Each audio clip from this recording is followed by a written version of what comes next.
নীতির মানদণ্ড বা নৈতিকতার মানদণ্ড একই ব্যাপার।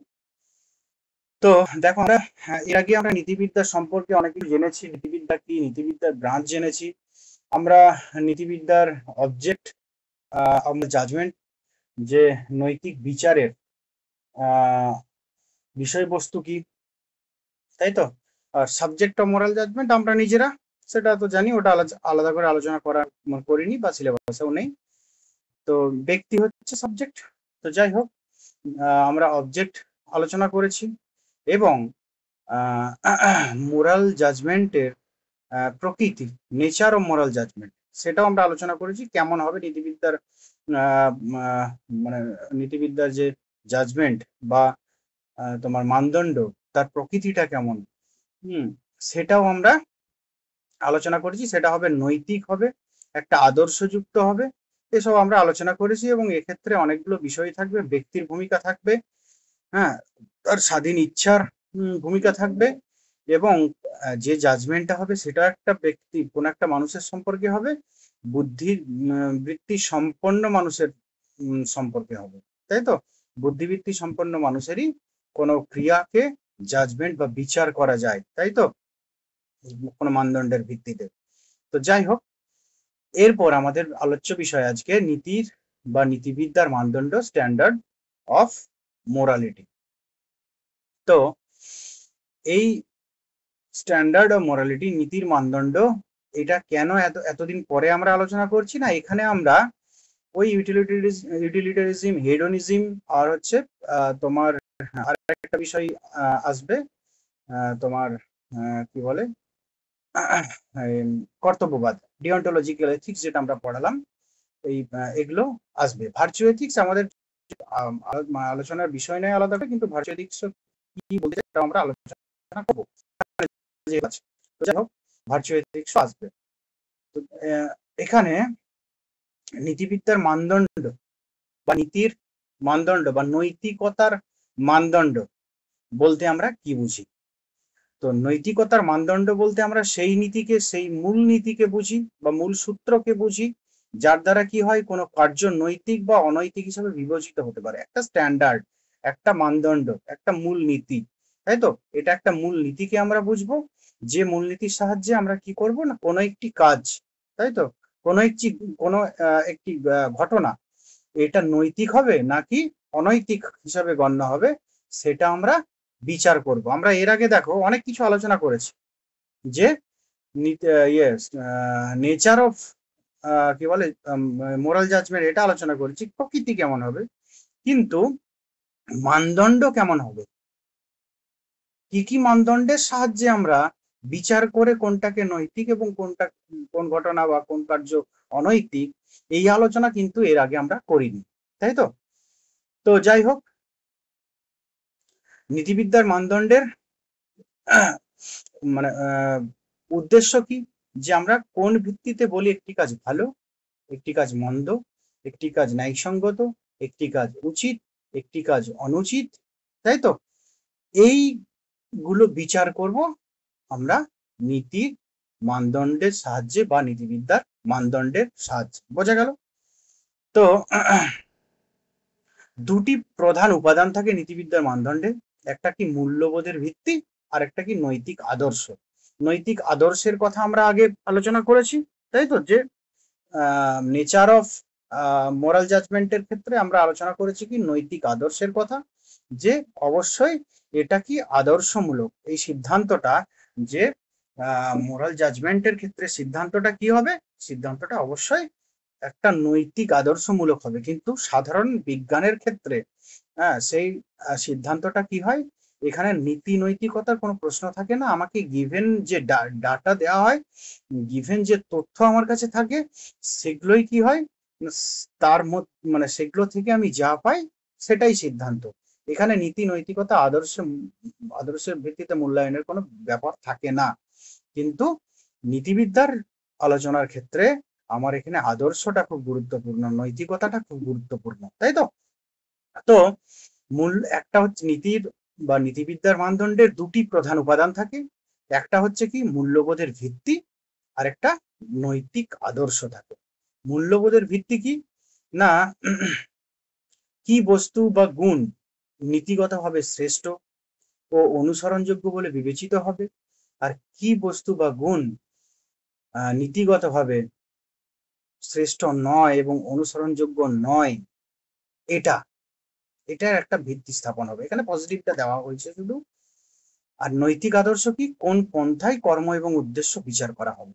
প্রত্যেকটা দেখো, আমরা হেডোনিজম বা তোমার ইউটিলিটারিজম বা ডেন্টোলজিক্যাল থিওরি, ভার্চু এথিক্স আমরা আলোচনা করছি, পরম আনন্দ যেটা পরম গুড। তো যাই হোক, সেটা আমরা আলোচনা করব, ওই সম্পর্কে এখন আলোচনা কিছু করা হয়নি। এই প্রত্যেকটি ক্ষেত্রে দুটো উপাদান থাকে, তাই তো।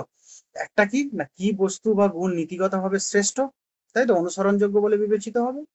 আর নৈতিক আদর্শ কোন পন্থায় কর্ম এবং উদ্দেশ্য বিচার করা হবে। একটা হচ্ছে যে কি গুণ বৈশিষ্ট্যের জন্য সেটা অনুসরণযোগ্য, বা কি গুণ বা বৈশিষ্ট্যের জন্য সেটা বর্জনীয়। আরেকটা হচ্ছে যে কোন পন্থায় আমরা কোন পথে এগোবো, তাই তো, আমার ওয়েটা কি, তাই তো। ঠিক আমার ন্যায় দর্শনে প্রমা এবং প্রমাণের মতো, তাই তো। প্রমাণের গুরুত্বকে যেমন, ঠিক এই একই ব্যাপার, যে আমার নীতিবিদদের আলোচনা ক্ষেত্রে নৈতিক আদর্শকে মেনে চলতে হবে। নৈতিক একটা নির্দিষ্ট আদর্শকে যদি মেনে সিদ্ধান্ত করি তাহলে ঠিক আছে। ঠিক একইভাবে আমার প্রমা জ্ঞান লাভ করতে হলে কি প্রমাণের প্রয়োজন হবে, প্রমাণ বা ওয়ে অফ নলেজ। তো এটা মানে কিসের দ্বারা আমরা জ্ঞানটা লাভ করব, ঠিক একইভাবে এখানে নৈতিক আদর্শ মানে কিসের দ্বারা, কোন পন্থায় আমরা নৈতিক সিদ্ধান্তটা করব, তাই তো। তো যাই হোক, এরপর আমরা একে একে দেখব, হিতবাদ দেখব, বা সুখবাদ, একই ব্যাপার। তো সেই সুখবাদেরই পরিবর্তিত রূপ বা চরম রূপ হচ্ছে হিতবাদ। তো এই জন্য সুখবাদ আলাদা করে দেওয়া হয়নি। যদি সুখবাদ দেওয়া হতো, আমি এখানে চেঞ্জ করে তোমাদেরকে বলেইছি, তোমরা বুঝতে পারবে যে হিতবাদ বা ইউটিলিটারিজম মানে কি, যে কোনো কর্মের নৈতিকতা নির্ধারিত হয় তার ফলাফলের দ্বারা। এরা তো ফলাফলবাদী আমরা আগেই দেখেছি। হ্যাঁ, তো আমরা এই প্রসঙ্গে আরেকটা ভাগ করেছিলাম, যে একটা হচ্ছে ফলবাদী, একটা কর্তব্যবাদী। কান্ট ইত্যাদি এরা কি, যে এরা হচ্ছে কর্তব্যবাদী, যে কর্মের কর্তব্যটা ইম্পর্টেন্ট, কি কিসের দ্বারা কর্মটা করা হচ্ছে সেটা ইম্পর্টেন্ট।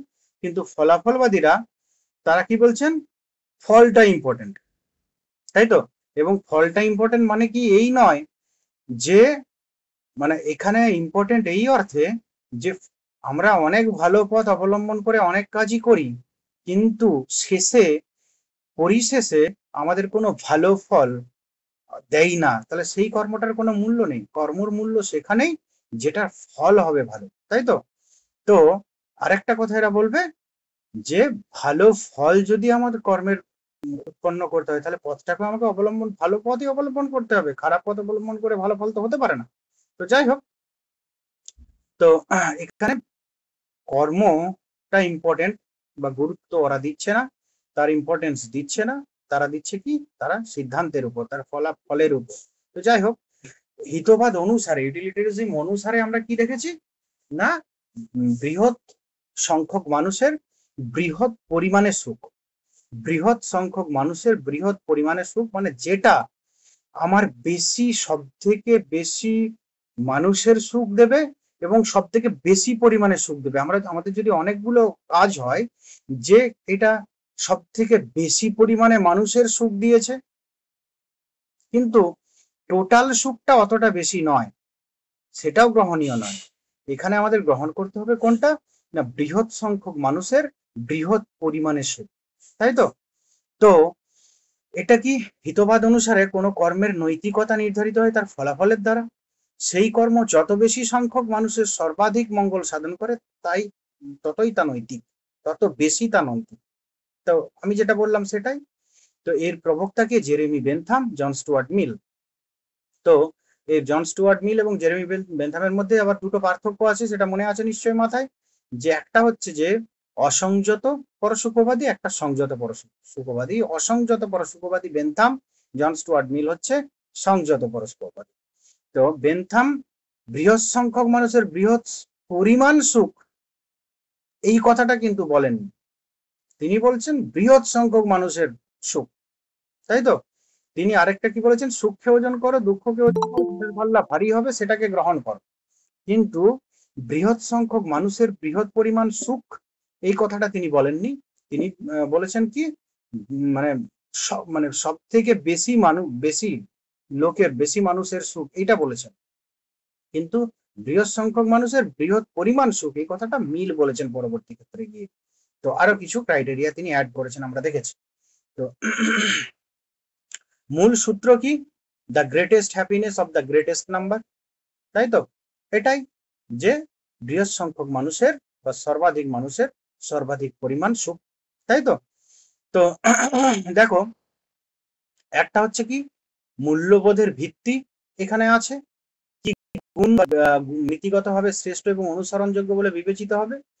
তো এখানে মূল সূত্র একটাই, যে এখানে হচ্ছে মানে নীতিগত মূল্যবোধের ভিত্তি যেটা, যে কি বস্তু বা গুণ নীতিগতভাবে শ্রেষ্ঠ অনুসরণযোগ্য বলে বিবেচিত হবে এবং কোন পন্থায় কর্ম ও উদ্দেশ্য বিচার করা হবে।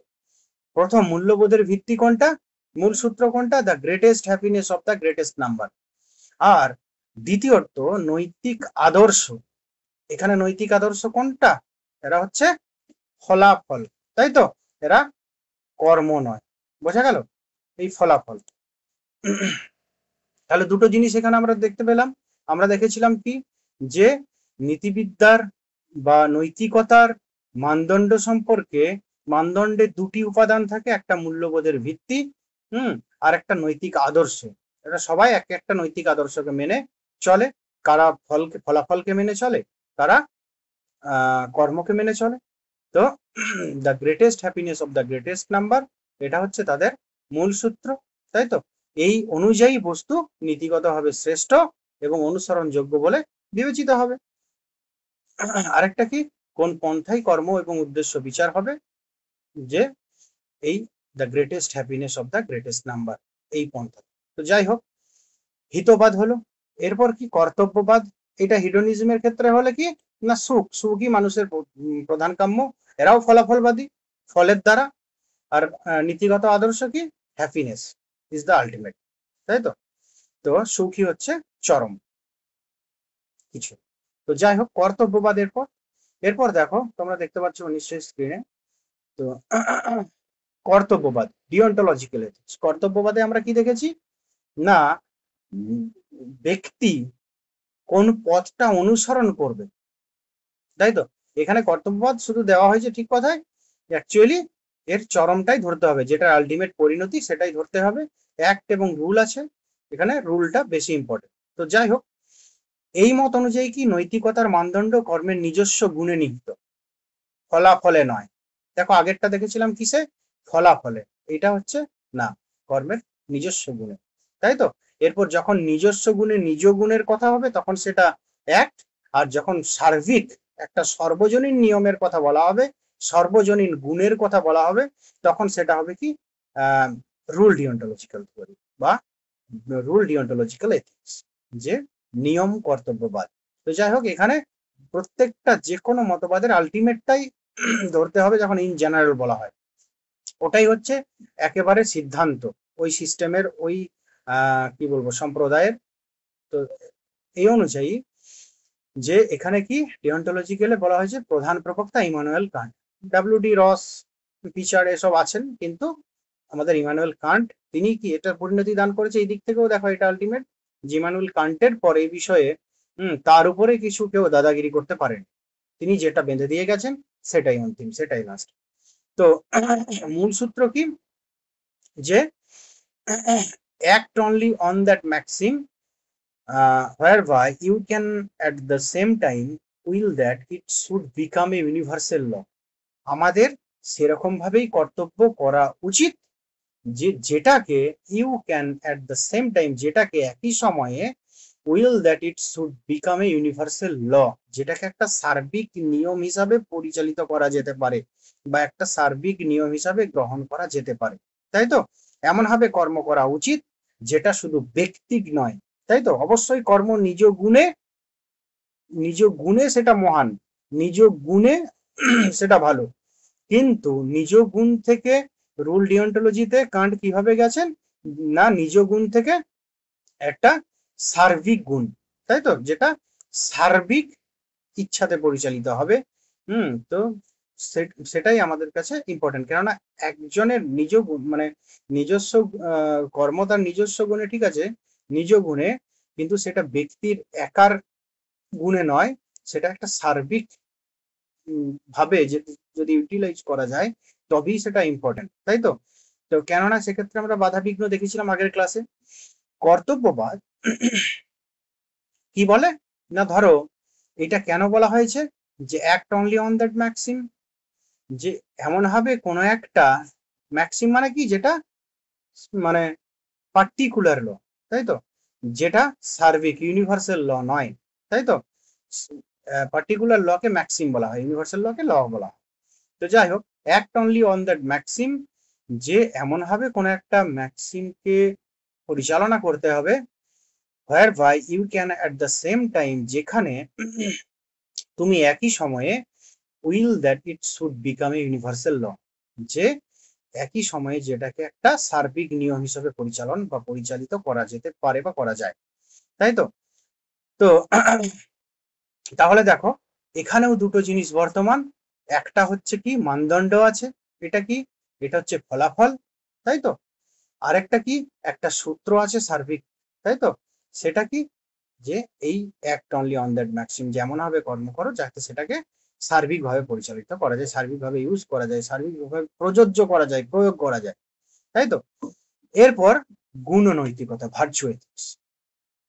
তো ভার্চু এথিক্স বা তোমার মহৎ গুণ এটাও বলে।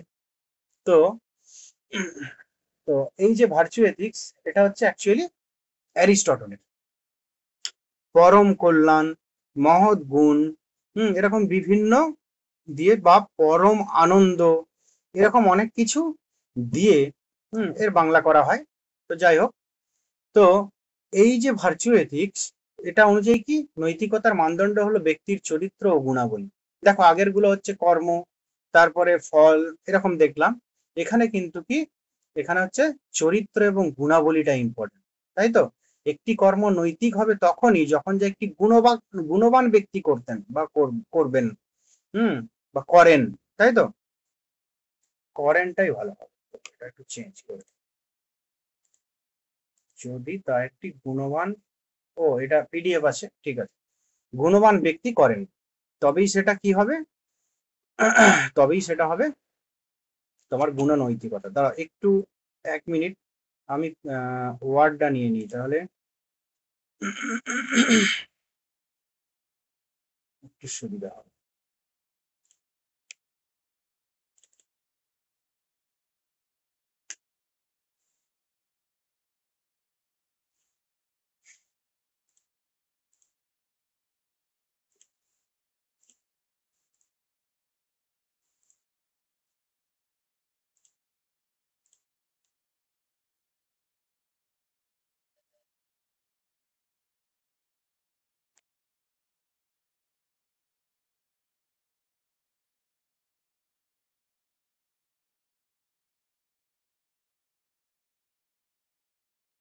দেখতে পাচ্ছ নিশ্চয়ই, এবারে আশা করছি।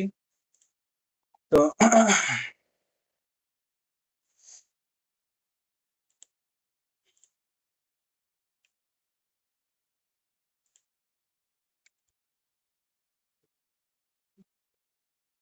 গুণবান ব্যক্তি দ্বারা যদি সম্পাদিত হয় তবেই সেটা কি হবে না,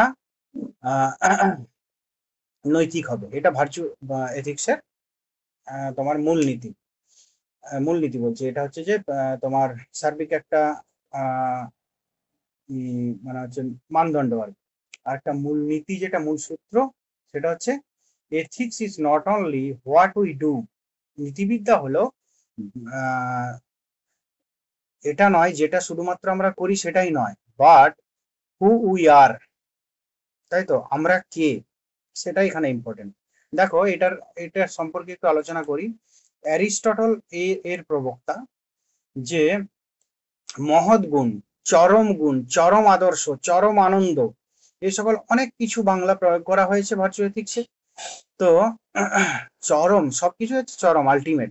চরম কি, অ্যারিস্টটল আরেকটা কথা তোমাদের মনে আছে নিশ্চয়, যে ওই কি বলে,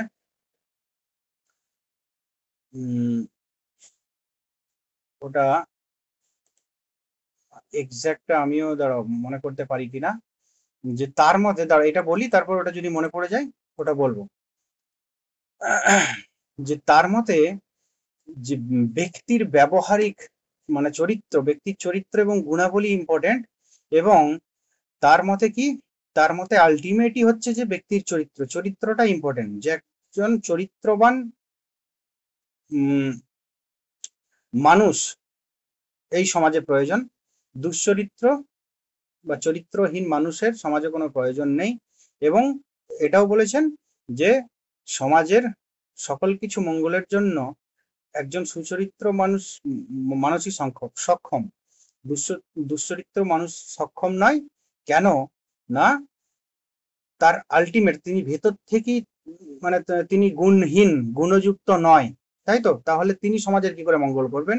এবং প্লেটোর একটা কথা আছে যে দার্শনিকরা, যে আমরা প্লেটোর ন্যায় তত্ত্বে আমরা দেখেছি যা বা রাষ্ট্রতত্ত্ব সেই প্রসঙ্গে, যে দার্শনিক রাজার কথা, সেই দার্শনিক রাজার আলটিমেট ডেভেলপমেন্ট হচ্ছে এটা, যে ethics is not only what we do, যে এথিক্স সেটা নয় যেটা আমরা করি, তাই তো, বাট হু উই আর, যেটা আমরা প্রকৃতপক্ষে আমরা যেটা, সেটা হচ্ছে, সেটা হচ্ছে নৈতিকতা, তাই তো? আমরা প্রকৃতপক্ষে কি না বলছে, প্রকৃতপক্ষে আমরা আলটিমেটলি, তিনি এরকমও উদাহরণ দিয়েছেন যে প্রত্যেক প্রত্যেক মানুষের মধ্যেই এই চরিত্রাবলী বর্তমান, তাই তো? প্রত্যেক মানুষের মধ্যে এই চরিত্রাবলী বর্তমান। কিছু সামাজিক চাপে আমরা পানিশমেন্টের সময় প্লেটো অ্যারিস্টটলের কথা পেয়েছি, যে আমরা কিছু সামাজিক চাপে আমরা সেই চরিত্রটাকে ঢাকা দিয়ে ফেলি মাত্র, তাই তো? আমরা ব্যাধিগ্রস্ত হয়ে পড়ি, তাই তো? আমরা সমাজের কিছু প্রেসারে আমরা নিজেকে পরিবর্তন করে ফেলি, কিন্তু আসলে আমরা সবাই কিন্তু সেই মহৎ গুণ নিয়েই জন্মায়। তাই বোঝা গেল? আরেকটা কি, তো তাহলে এখানে গুণ নৈতিকতায় দুটো জিনিস দেখা গেল, আগের গুলোর সঙ্গে একটু ট্যালি করি। হিতবাদে দেখা গেল কি, তারা ফলাফলের উপর নির্ভর করছে। আর কি, কর্মকর্তব্যদের তারা কর্মের কি বলবো, কর্মের উপর নির্ভর করছে, নিজস্ব গুণ কর্মের উপর, মানে কি ওয়েতে কোন পন্থা অবলম্বন করে কর্মটা করছি। আর গুণনৈতিকতা, নৈতিকতার মানদণ্ড হচ্ছে কি, ব্যক্তির চরিত্র ও গুণাবলী, এটা ইম্পর্টেন্ট। তাহলে আরেকটা কি, এরপর মূল সূত্রগুলো তিনটেতে আলাদা। একটা হচ্ছে the greatest happiness of the greatest number, আর একটা হচ্ছে act only on that maxim whereby you can at the same time will that it should become a universal law. আর তিনেরটাই গুণনৈতিকতা, ethics is not only what we do but who we are, যেটা আমরা actually যেটা আমরা করি সেটা ethics নয়, যেটা আমরা অ্যাকচুয়ালি আমরা প্রকৃতপক্ষে আমরা যেটা, তাই তো, সেটা হচ্ছে এথিক্স। এথিক্সের আলোচনার বিষয়, আমরা প্রকৃতপক্ষে কি মহৎ গুণ, চরম গুণের অধিকারী, তাই তো? কিন্তু আমরা পুরোপুরি প্রকাশ করতে পারি না, সেটা কিসের চাপে না কিছু সামাজিক চাপে। তো ওই ওই কথাটা আমি ভুলে যাচ্ছি এই মুহূর্তে। ওই অ্যারিস্টটলের বিখ্যাত একটা উক্তি আছে, অ্যারিস্টটলের বিখ্যাত একটা উক্তি, দাঁড়াও,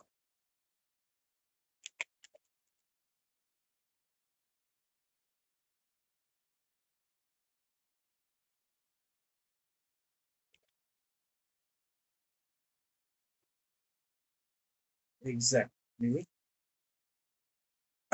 না এটাও নয়,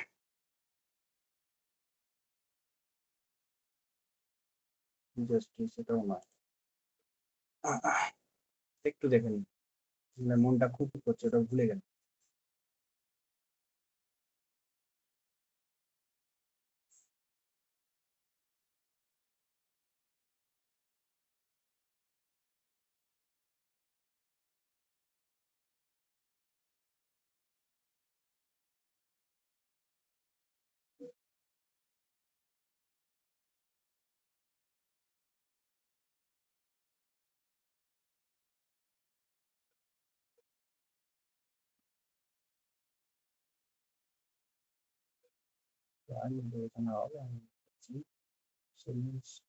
যাই হোক, ওটা আমি এখন খুঁজে পাচ্ছি না, টাইম নষ্ট করে লাভ নেই। মনে পড়লে বলবো বা খুঁজে পেলে বলবো। তো যাই হোক, আমাদের তিনটে নীতিবিদ্যার দেখো, হিতবাদ, ইউটিলিটারিজম, কর্মকর্তব্য মানে কর্তব্যবাদ, আর একটা গুণ নৈতিকতা বা ভার্চু এথিক্স, এটা নীতিবিদ্যার যে কি বলবো প্রধান আলোচনার মধ্যে এই তিনটে অন্যতম। তার জন্য এই তিনটের মাধ্যমেই নীতির মানদণ্ড কি হতে পারে সেগুলো আলোচনা করা হলো। একটা হচ্ছে মূল্যবোধের ভিত্তি হবে, সেটা কি না প্রধান মূল নীতি, সেটার কর্মটা ইম্পর্টেন্ট না ফলটা ইম্পর্টেন্ট, নাকি কর্মফল দুটোই ইম্পর্টেন্ট, আর কি না নাকি অন্য কিছু ইম্পর্টেন্ট, সেটা নৈতিক আদর্শ একটা নৈতিক মূল সূত্র থাকবে প্রত্যেকটা নীতিবিদ্যার ক্ষেত্রে। সেটা বিভিন্ন নীতিবিদ্যায় আমরা আলাদা আলাদা সেটা আমরা দেখলাম। তো এই হচ্ছে তিনটে জিনিস। এবার তিনটে জিনিসের এবারে যে চ্যালেঞ্জ গুলো, যে তিনটে কি যে আমার পরবর্তী ক্ষেত্রে নীতিবিদ্যার আরো অনেক ব্রাঞ্চ এসেছে, সেই ক্ষেত্রে কিছু কিছু সমালোচনা হয়ে থাকে মানদণ্ডের উপর, সেটা দেওয়া হয়েছে। এগুলো খুব একটা তোমাদের জন্য এসএসসির জন্য ইম্পর্টেন্ট নয়, তবুও খুব সংক্ষেপে মূল কথাটা এখানে লেখা হয়েছে যে নৈতিক আপেক্ষিকতাবাদ, মোরাল রিলেটিভিজম, তারা কি বলছেন যে বিভিন্ন সমাজ বা সংস্কৃতিতে ভিন্ন ভিন্ন নৈতিক মানদণ্ড বিদ্যমান, যা একটি সর্বজনীন নৈতিক মানদণ্ডকে প্রশ্নের মুখে ফেলে দেয়, বা সর্বজনীন নৈতিক মানদণ্ড স্বীকার করা যায় না। এটা একদম ঠিক যে একটা সমাজ, একটা পরিবেশ, একটা রাষ্ট্র ভেদে কিন্তু নিয়ম ভিন্ন ভিন্ন, সংস্কৃতিতে ভিন্ন ভিন্ন নৈতিক মানদণ্ড বা নৈতিকতা বর্তমান। তাহলে একটা সার্বিক নিয়ম আমরা কি করে মানবো, যেটা কান্টের বা কান্টের এটাতে আমরা দেখেছি, এটা ইউনিভার্সাল লয়েতে, গুণনৈতিকতাতেও দেখেছি যে এটা সবার ক্ষেত্রে সার্বিক একটা নিয়ম। Ethics is not only what we do but who we আর। আরেকটা হচ্ছে হিতবাদেও আমরা দেখেছি the greatest happiness of the greatest number. তো যাই হোক, নৈতিক দ্বন্দ্ব, কখনো কখনো দুটি কর্তব্য একে অপরের সঙ্গে সংঘর্ষে পড়ে, তখন মানদণ্ড নির্ধারণ করা কঠিন হয়ে পড়ে, তাই তো? এরকম আমরা প্রায়শই নৈতিক দ্বন্দ্ব, মোরাল ডিলেমার মধ্যে আমরা পড়ি, তখন আমাদের কোনটা ঠিক কোনটা ভুল সেটা মানে নির্বাচন করা কঠিন হয়ে পড়ে। আমরা বিমল কৃষ্ণ মতিলালের এথিক্স অ্যান্ড এফিক্স অনেকে পড়েছি হয়তো, অনেক ইউনিভার্সিটি পাঠ্য থাকে, সেখানে মোরাল ডিলেমাতে তিনি খুব সুন্দর করে দেখেছেন এমন বিভিন্ন অনেক জায়গা আছে যে ক্ষেত্রে কিন্তু দুটো কর্ম যখন সমান বলশালী হয়ে পড়ে, আমাদের কর্ম করার সময় কি হয় না, আমাদের বুদ্ধি, আমাদের মন কি করে, মন সব সময় দ্বিধাগ্রস্ত ফেলে দেয় যে কোন দিকে যাব। আর বুদ্ধি কি করে না, বুদ্ধি আমাদেরকে সিদ্ধান্ত দেয়, আমাদেরকে সিদ্ধান্ত গ্রহণ করতে সাহায্য করে বুদ্ধি। কিন্তু এমন অনেক ক্ষেত্র থাকে, হুম বুদ্ধি কিসের দ্বারা সিদ্ধান্ত করে না, কিছু নৈতিক মানদণ্ডের সাহায্যে সিদ্ধান্তটা করে থাকে। কিন্তু এমন অনেক ক্ষেত্র থাকে দুটো পরস্পর বিরোধী, মানে মানে একটা বিশেষ সিচুয়েশনে দুটো পরস্পর বিরোধী সমান বলশালী দুটো কর্ম এসে উপস্থিত হয়ে পড়ে, তখন কোনটা ঠিক, কোনটা করা উচিত এবং কোনটা করা উচিত অনুচিত, সেটা আমাদের কিন্তু কি হয় না ঠিক করা সময় আমরা দ্বিধাগ্রস্ত হয়ে পড়ি, তাই তো? আমাদের দ্বিধা জন্মায়। তো এটা কি হচ্ছে বলে নীতিবিদ্যার ভাষায় নৈতিক দ্বন্দ্ব, তাই তো? তো এথিক্যাল ডিলেমা। তো এরকম একটা উদাহরণ দিই, যেমন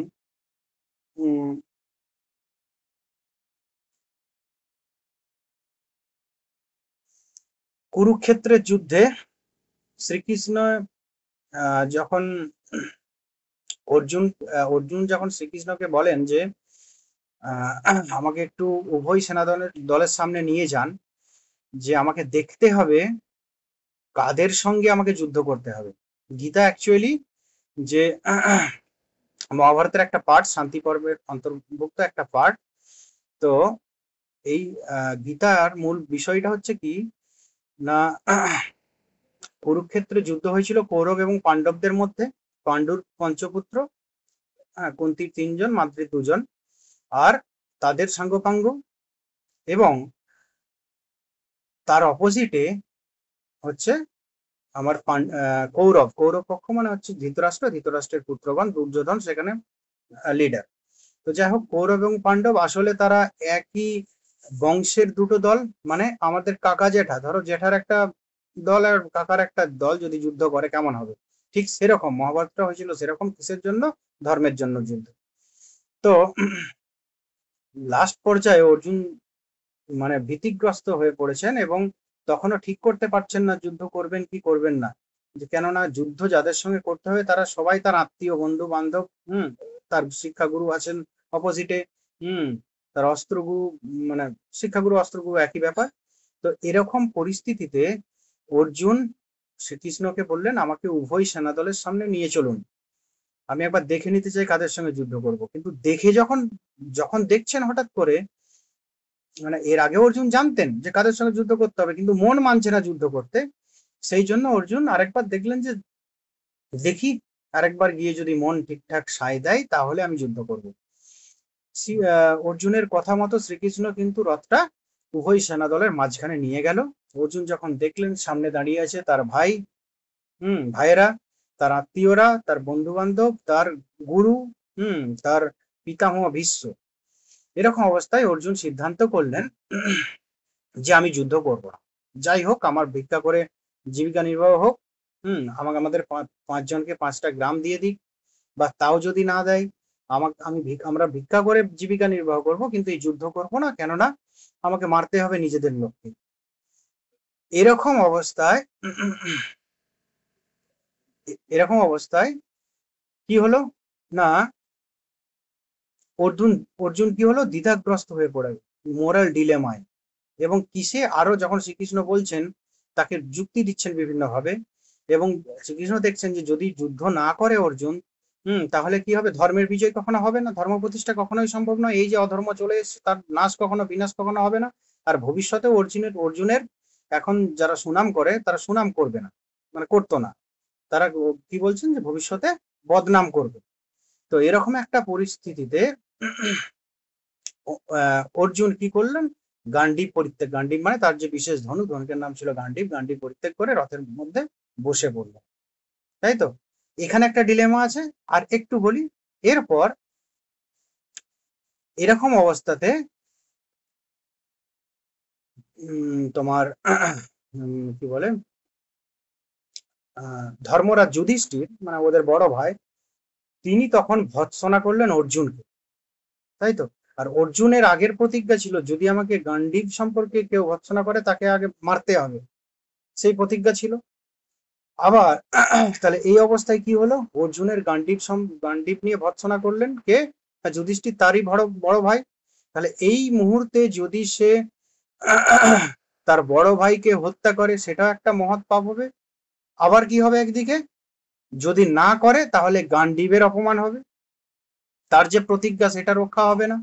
তাহলে দুটো, এখানেও একটা ডিলেমা, দুদিকে দুটো সমানভাবে বিবেচ্য। আরেকটা হচ্ছে অর্জুনের ওই অবস্থাটায়, যুদ্ধ করব কি করব না। যদি যুদ্ধ করে তাহলেও ধর্মের লাভ হবে, ধর্মের বিজয় হবে। আর যদি যুদ্ধ না করে, তাহলে তার মানসিক শান্তি হবে, ঠিক কথাই, তাদের আত্মীয় পরিজন মরবে না, কিন্তু ধর্মের প্রতিষ্ঠা হবে না। এরকম অবস্থায় এগুলো হচ্ছে ডিলেমার অবস্থা। আমাদের বাস্তব জীবনেও এরকম প্রচুর ডিলেমার মধ্যে দিয়ে যেতে হয়। তো যাই হোক, এগুলো এরকম আমাদের অনেক নৈতিক দ্বন্দ্ব, নৈতিক ডিলেমার মধ্যে আমরা পড়ি। তো সেই সব ক্ষেত্রে এরকম কোনো সার্বিক মানে সেই মুহূর্তে সেখান থেকে নিস্তার কিভাবে পাওয়া যাবে, সেখান থেকে বেরিয়ে আসার পথ অত সহজে পাওয়া যায় না। সেখানে নৈতিকতার মানদণ্ড নির্বাচন করা কঠিন হয়ে পড়ে। আর বিজ্ঞান ও প্রযুক্তি প্রসঙ্গে নৈতিকতা, যে আধুনিক প্রযুক্তি ও কৃত্রিম বুদ্ধিমত্তার ক্ষেত্রে নৈতিক মানদণ্ড স্থির করা জটিল হয়ে পড়েছে। স্বাভাবিক যে আধুনিক বিজ্ঞানে নীতি নৈতিকতার চেয়ে কি, যে বাস্তবতা। তাই তো, যে আমরা আগেই বলেছি যে বিজ্ঞানের ক্ষেত্রে কি হয়, যে গিভেন কিছু তথ্য দেওয়া থাকে, সেই তথ্যের ভিত্তিতে সিদ্ধান্ত। বাস্তব বুদ্ধিমত্তা এর ক্ষেত্রেও তাই, কিছু ডেটা যদি তাকে দেওয়া হয় তবে সেটাকে তিনি অন্য কিছুতে রূপান্তরিত করতে পারবেন। এখানে নীতি নৈতিকতার কোনো স্থান নেই। তো যাই হোক, আমরা তাহলে এখানে কি আলোচনা করলাম, মূল কথা যে নীতি বা নীতির নৈতিকতার মানদণ্ড, এবং সেই মানদণ্ড মূল কথা এই দুটো খুব ভালো করে মনে রাখবে, ইম্পর্টেন্ট, যে মূল্যবোধের ভিত্তি এবং নৈতিক আদর্শ। তাই তো, যে এরকম হতে পারে নীতিবিদ্যার মানদণ্ড নিম্নোক্ত কোনটি মেনে চলা হয়, বা নিম্নোক্ত কোন বিষয়গুলি থাকে? 1 নম্বরে হয়তো মূল্যবোধের ভিত্তি, 2 নম্বরে নৈতিক আদর্শ, 3 নম্বরে দুটোই, মূল্যবোধের ভিত্তি এবং নৈতিক আদর্শ, আর 4 নম্বরে কোনোটিই নয়। তাহলে হবে 3 নম্বর অ্যান্সার। এরকম হিতবাদের মূলনীতি কোনটা? এটা। কর্মকর্তব্যের মূলনীতি কোনটা? এটা। গুণনৈতিকতার মূলনীতি কোনটা? এটা। তো এই হবে আমাদের কোশ্চেন আসবে।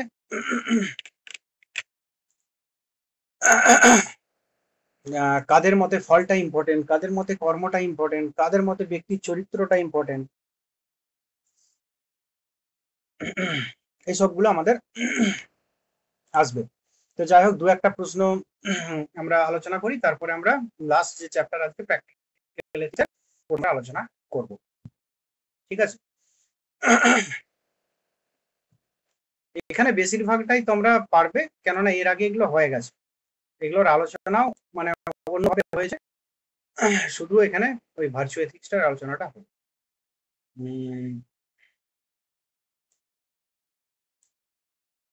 হিতবাদের প্রবক্তাকে 3 নম্বরটা বলো তো কেউ।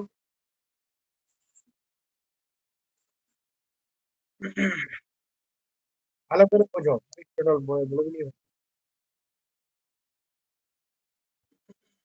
বুঝে শুনে করবে। এখানে সব কোশ্চেনই এরকমই পড়বে, সবই সোজা মনে হবে নেট সেটের তুলনায়, একটু ভুল করলেই ভুল হয়ে যাবে। কাছাকাছি তো সব। তো বেনথাম হিতবাদ মানে কোনটা? বারবার দেখবি তোমাদের ছক কি করে দিয়েছিলাম, তোমাদের একটা ছক করে দেবো, দাঁড়াও। ছক টক গুলো আমার হাতে লেখা আছে, ওগুলো তোমাদেরকে আমি ছবি তুলে গ্রুপে পাঠিয়ে দেবো, তোমরা বুঝে গেলেই হলো। ঠিক আছে? এখানে হলে অনেক খাটতে হবে আবার।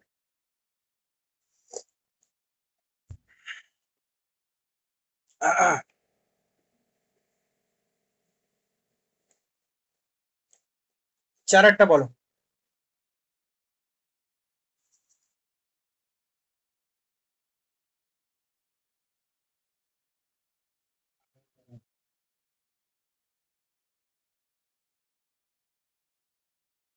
কর্তব্যবোধ,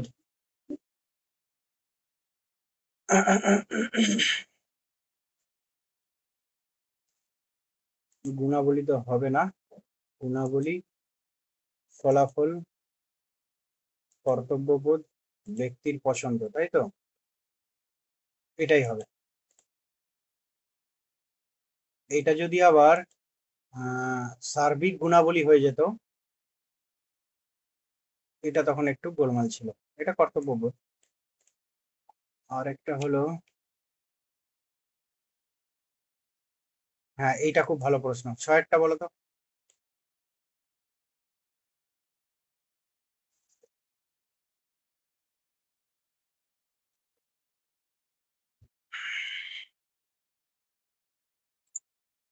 ভার্চু এথিক্স এর ওটাই একমাত্র আছে, মহৎ গুণ।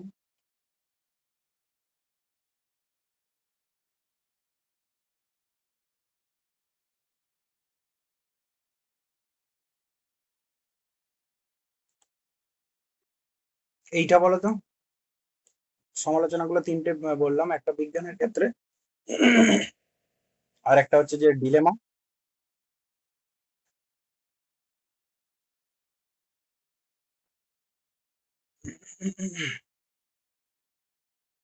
ভালো করে বলো।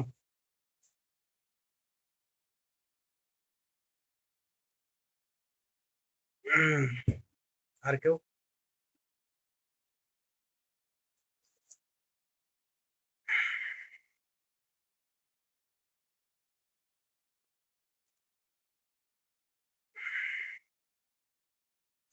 এটা দেখো, সি যে এ তো হবেই না, এটি কঠিন, এটা একেবারেই নয়। এটি মানবিক প্রয়োজন উপেক্ষা করতে পারে, ঠিক আছে, কিন্তু এর চেয়েও বড় যেটা, এর কর্তব্য সম্পর্কে, এটা আপেক্ষিক, এটা সার্বিক নয়। কর্তব্যদের সমালোচনায় বলা হলো, দেখো, আপেক্ষিক নৈতিক আপেক্ষিকতা, মোরাল রিলেটিভিজম, মানে কি? বিভিন্ন সমাজ বা সংস্কৃতিতে ভিন্ন ভিন্ন নৈতিক মানদণ্ড বিদ্যমান, যা একটি সার্বজনীন নৈতিক মানদণ্ডকে প্রশ্নের মুখে ফেলে। আপেক্ষিক মানে কি? সব ক্ষেত্রে সমানভাবে প্রযোজ্য নয়। ইউনিভার্স মানে সব ক্ষেত্রে সমান আবদ্ধ,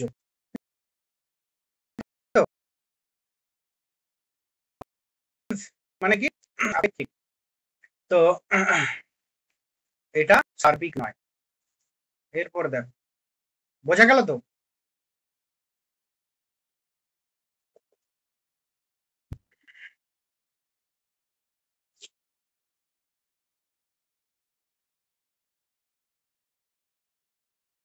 কত দাগেরটা ছিল আপেক্ষিক যে অপশনটা আছে, সেটা ডি এরটা মনে হয় সম্ভবত। কত নাম্বার ছিল ওটা?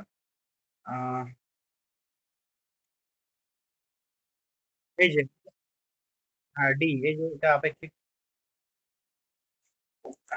আপেক্ষিকতাবাদ অনুসারে কি, যে সমাজের, সব সমাজে, সব দেশে, সব কালে, হ্যাঁ, সব সংস্কৃতিতে নিয়ম ভিন্ন ভিন্ন হয়, এক হতে পারে না।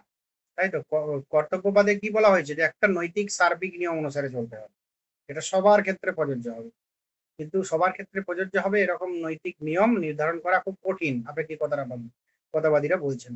তো ওই জন্য এটা উত্তর হবে আপেক্ষিক।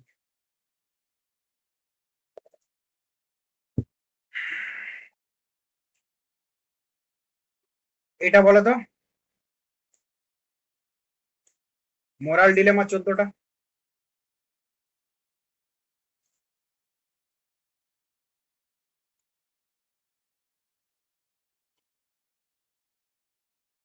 দুই কর্তব্যের সংঘর্ষ, একদম।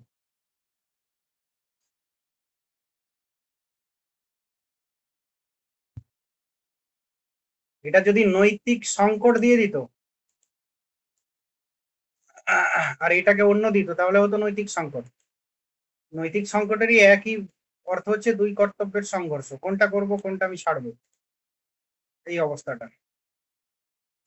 খুব সাধারণ অর্থে ডিলেমার উদাহরণ দেয়, দেখবে বিজ্ঞানে, যে ডাঙায় বাঘ জলে কুমির, কি করবে তুমি, কোথায় যাবে?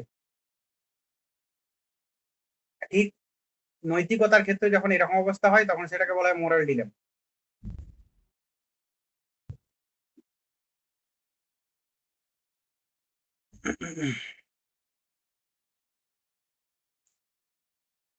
এই যে দেখো,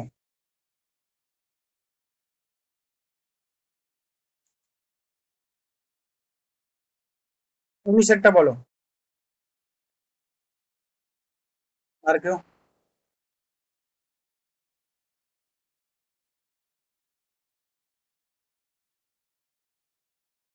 দেখো, নৈতিক সিদ্ধান্ত বলা হয়েছে, এখানে বৈজ্ঞানিক সিদ্ধান্ত বলা হয়নি। হুম। এখানে নৈতিক সিদ্ধান্তের গ্রহণযোগ্যতা কিসের উপর নির্ভর করে? আমরা পড়লাম যে ব্যক্তিগত অভিপ্রায় কোনো কোনো দর্শন বলছে কিন্তু এটা সার্বিক নিয়ম নয়, তাই তো? আবার ধর্মীয় অনুশাসন, এটাও নয়। ধর্মের সঙ্গে নীতির যোগ আছে কিন্তু পুরোপুরি নেই। আরেকটা হচ্ছে মানদণ্ডের যৌক্তিকতা।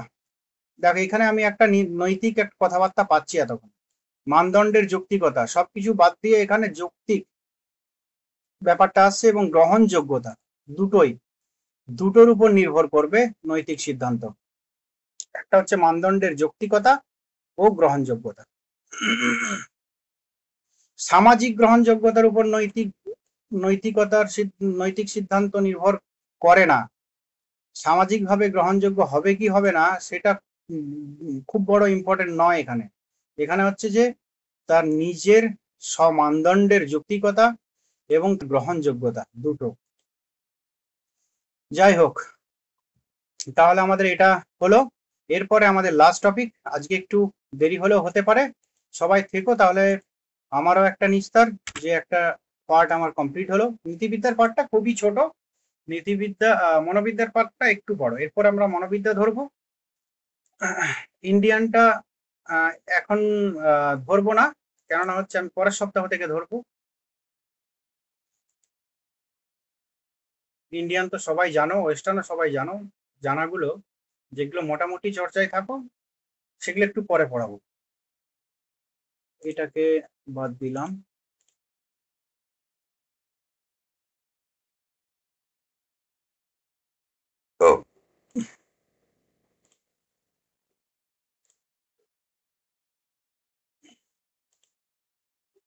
এরপর তোমাদের লাস্ট টপিক একটা হচ্ছে যে দেখতে পাচ্ছি না, প্র্যাকটিক্যাল এথিক্স। ওয়ার্ড ফাইলটাই খুলি।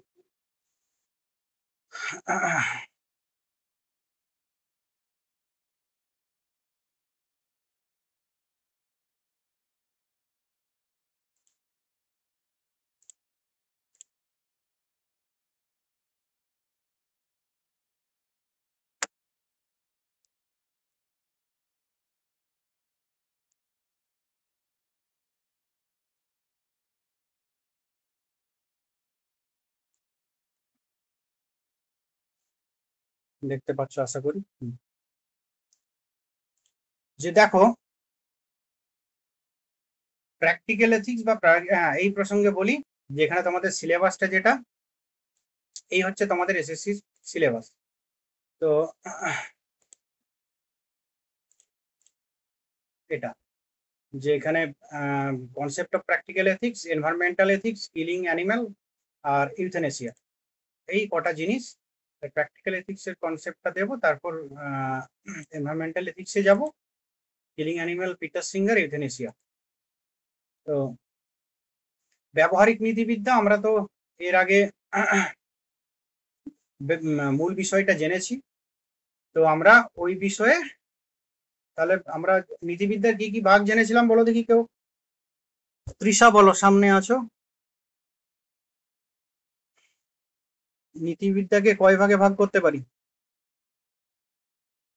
প্রধানত, প্রধানত কথাটা দিতে হবে, বিশেষত কথাটা দিতে হবে, কারণ ভাগ প্রচুর হয় ইন জেনারেল, কিন্তু মূলত কটা?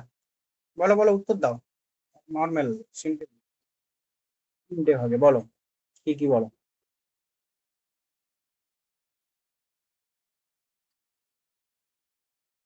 হুম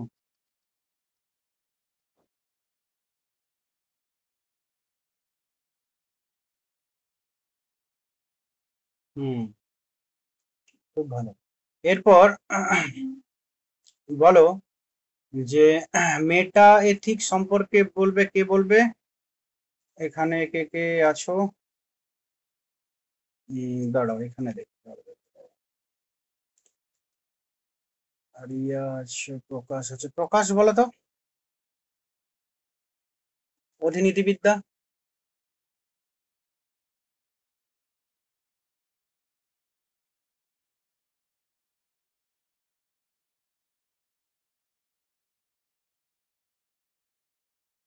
প্রকাশ শুনতে পাচ্ছ? তিথি বলো, তিথি।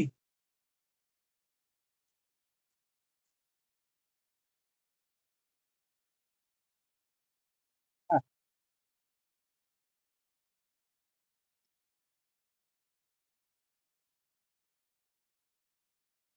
হ্যাঁ, একদম।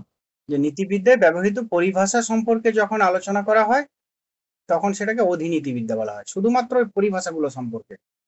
এটা আগের দিন প্রকাশের অসুবিধা হচ্ছিল বুঝতে, ওই জন্য আমি প্রথমে প্রকাশকে জিজ্ঞাসা করলাম। তো আরেকটা কি, ব্যবহারিক নীতিবিদ্যা। ব্যবহারিক নীতিবিদ্যা, কে কে আছো? পরপর আছো, দিচ্ছি। কেয়া বলো তো, কেয়া বলতে পারবে?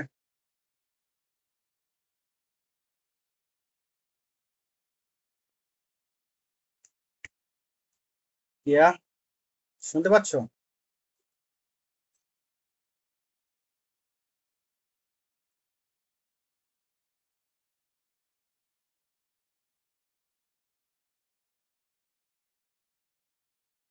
হ্যাঁ, ঠিক আছে, কিন্তু কনসেপ্টটা একটু ক্লিয়ার করতে হবে যে নীতিবিদ্যা, আমরা তো নর্মেটিভ এথিক্স তো আমরা বলি কি, যেখানে নর্ম বা কিছু নিয়ম নীতি নিয়ে আলোচনা করা হয়, তাই তো? তো এটা কি কি, এটা কি ডেসক্রিপটিভ এথিক্স বলা হয়? কেন ডেসক্রিপটিভ? কেন, যে অনেক সময় ব্যাখ্যা করে বুঝিয়ে দেওয়া হয়। আর তোমার দ্বিতীয় নাম্বার হলো কি, মেটা এথিক্স। মেটা এথিক্স হচ্ছে যখন এই নর্মেটিভ এথিক্সে যে পরিভাষাগুলো ইউজ করা হয়, শুধুমাত্র সেই পরিভাষাগুলো নিয়ে যখন আলোচনা করা হয়, ভালো মন্দ ইত্যাদি, তখন সেটা মেটা এথিক্স। আর ব্যবহারিক এথিক্সটা কি, বাস্তব বা ব্যবহারিক কোনো সমস্যার সমাধান কল্পে যখন নৈতিকতার প্রয়োগ করা হয়, তাই তো? নৈতিকতা বাস্তব কোনো সমস্যার সমাধান কল্পে যখন নৈতিকতার প্রয়োগ করা হয় তখন সেই নীতিবিদ্যা, সেই নৈতিক আলোচনাটা হচ্ছে ব্যবহারিক বা প্রায়োগিক নীতিবিদ্যা, তাই তো? তো সেটা সমাধান হতেও পারে, নাও হতে পারে, সেটা অন্য ব্যাপার, কিন্তু সমস্যার সমাধানের চেষ্টাও করা হয়, সমাধানও করা হয়, দুটোই। তো যাই হোক, এরপর আর কে বলবে? সৌমেন বলেছিল আগের দিন। মনীষ বলো তো, মনীষ, ব্যবহারিক নীতিবিদ্যার প্রকারগুলো কি কি?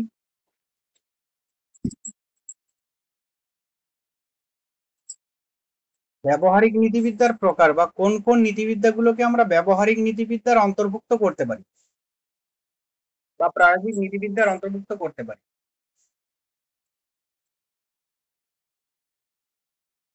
হ্যাঁ, একদম।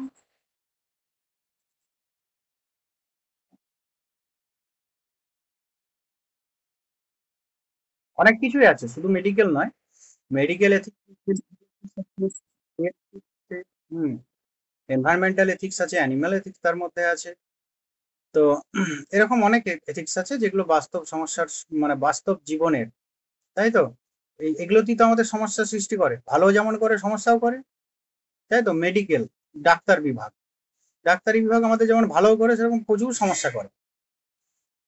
আমাদের এই পরিবেশ, পরিবেশ দুটোই হয়, ভালো হয় খারাপও হয়। আমরা খারাপ করি পরিবেশে, বা হয়তো আমরা ভালো করি, দুটোই হয়। যেখানে ভালো খারাপের বিষয় আছে সেখানেই এথিক্স বাস্তবিক ক্ষেত্রে। মিডিয়া, সংবাদ মাধ্যম, তারও ভালো খারাপ দিক আছে, সেইটা বিবেচনা করা, তাই তো? এই সকলগুলোই হচ্ছে ব্যবহারিক নীতিবিদ্যার আহ আলোচনার বস্তু আর কি, আলোচনার পরিসর। তো যাই হোক, তাহলে এই জায়গাটা আমি আর করলাম না, এটা একই কথা আগে যেটা আছে এটা লেখা আছে। এখানে দেখো একটু ব্যাপার, ব্যবহারিক আর প্রায়োগিক, তাই তো? এই দুটো কথা একই অর্থে আমরা ব্যবহার করি, তো কিন্তু তথাপি যে মানে অল্প যে সূক্ষ্ম যে পার্থক্য, সেইটুকুই এখানে করেছি। আগে বলিনি কেন না, গুলিয়ে যাবে বলে। আগে মোটামুটি তিনটে শাখা, সেটা মূল, সেটা জানা দরকার। এরপর যেহেতু আমরা ব্যবহারিক নীতিবিদ্যা বা প্রায়োগিক নীতিবিদ্যায় আসছি, সেহেতু ব্যবহারিক বা প্রায়োগিক কথাটার কি পার্থক্য আছে কি নেই সেটাও আমাদের জানা উচিত। যদি আছে তাহলে কি পার্থক্য, এবং সেই অনুযায়ী বিভাগগুলো তাহলে ব্যবহারিক কোনগুলোকে বলবো, প্রায়োগিক কোনগুলোকে বলবো, সেগুলো একটা ধারণা দেবো মাত্র, তাই তো? পরীক্ষায় কিন্তু তোমাদের ব্যবহারিক বা প্রায়োগিক এই অর্থেই আসবে, ঠিক আছে? এখানে যেহেতু এটা ব্যবহারিক নীতিবিদ্যা আমরা এখানে আমরা পড়াচ্ছি, একটু দেওয়াটা আমার দরকার, যতটা না দিলে নয়, সেরকমটাই দেওয়া হয়েছে। তো যাই হোক, এরপর দেখো যে আদর্শনিষ্ঠ নীতিবিদ্যায় নৈতিক নিয়মাবলী ও মানদণ্ড নিরূপণ করা হয়, আমরা দেখেছি। বা তোমার নিয়মনিষ্ঠ নীতিবিদ্যা বা ডেসক্রিপটিভ এথিক্স, এই তিনটাকে একই ক্যাটাগরি মানে অন্তর্ভুক্ত করা হয়, সেটা আমরা বলেছি। সেখানে কি শুধুমাত্র নৈতিক নিয়মাবলী ও মানদণ্ড কি এগুলো আলোচনা করা হয়। কিন্তু প্রায়োগিক নীতিবিদ্যায় কি করা হয় না, এইসব নিয়মাবলী ও মানদণ্ডকে বাস্তব জীবনের বিশেষ বিশেষ পরিস্থিতি ও সামাজিক সমস্যার সমাধানে প্রয়োগ করা হয়ে থাকে। এটি নৈতিক জীবনযাপনের জন্য বাস্তব পরিস্থিতিতে নৈতিক মানদণ্ড তো কিভাবে প্রয়োগ করা যায় তা নিরীক্ষণ করে। নৈতিক মানদণ্ড বাস্তব পরিস্থিতিতে কিভাবে তোমার প্রয়োগ করা যাবে সেটা নিরীক্ষণ করে। এটা ইন জেনারেল আমি যেটা বললাম, ব্যবহারিক নীতিবিদ্যা ও প্রায়োগিক নীতিবিদ্যা, তাই তো? এরপর ব্যবহারিক নীতিবিদ্যা মানুষের আচরণের বিশ্লেষণ ও মূল্যায়ন করে। এটা কি আমরা ব্যবহারিক জীবন আমরা বলি না, ব্যবহারিক সমাজে, ব্যবহারিক জীবনে এটা বেশি। তো এই ব্যবহারিক অর্থে আমাদের এই কথাটা আসছে, মানে মানুষের, তাই তো? এই অর্থ। প্রায়োগিক মানে কি?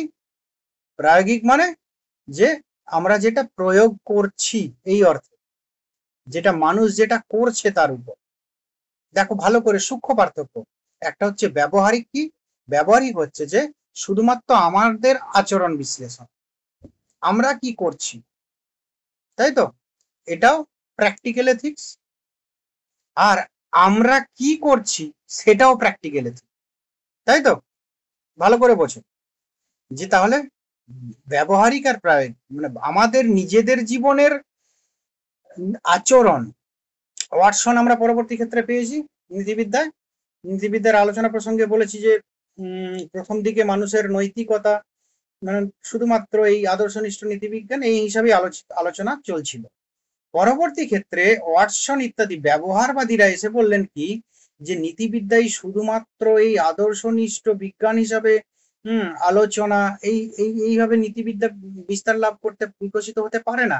নীতিবিদ্যার আলোচনায় আচরণ বা ব্যবহারটার গুরুত্ব বা ইম্পর্টেন্স আছে।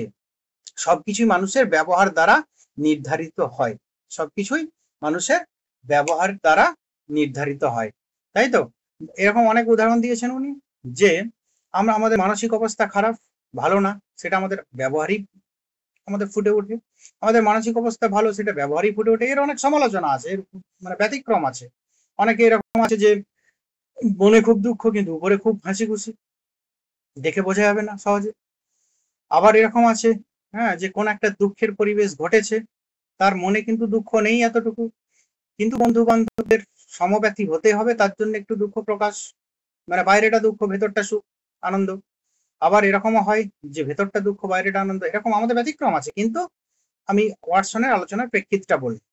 তো তাহলে নরমেটিভ এথিক্স থেকে আমাদের আচরণ, বিহেভিয়ারাল এথিক্সে উপনীত হচ্ছেন কি, যে আমাদের ওয়াটসন ইত্যাদি।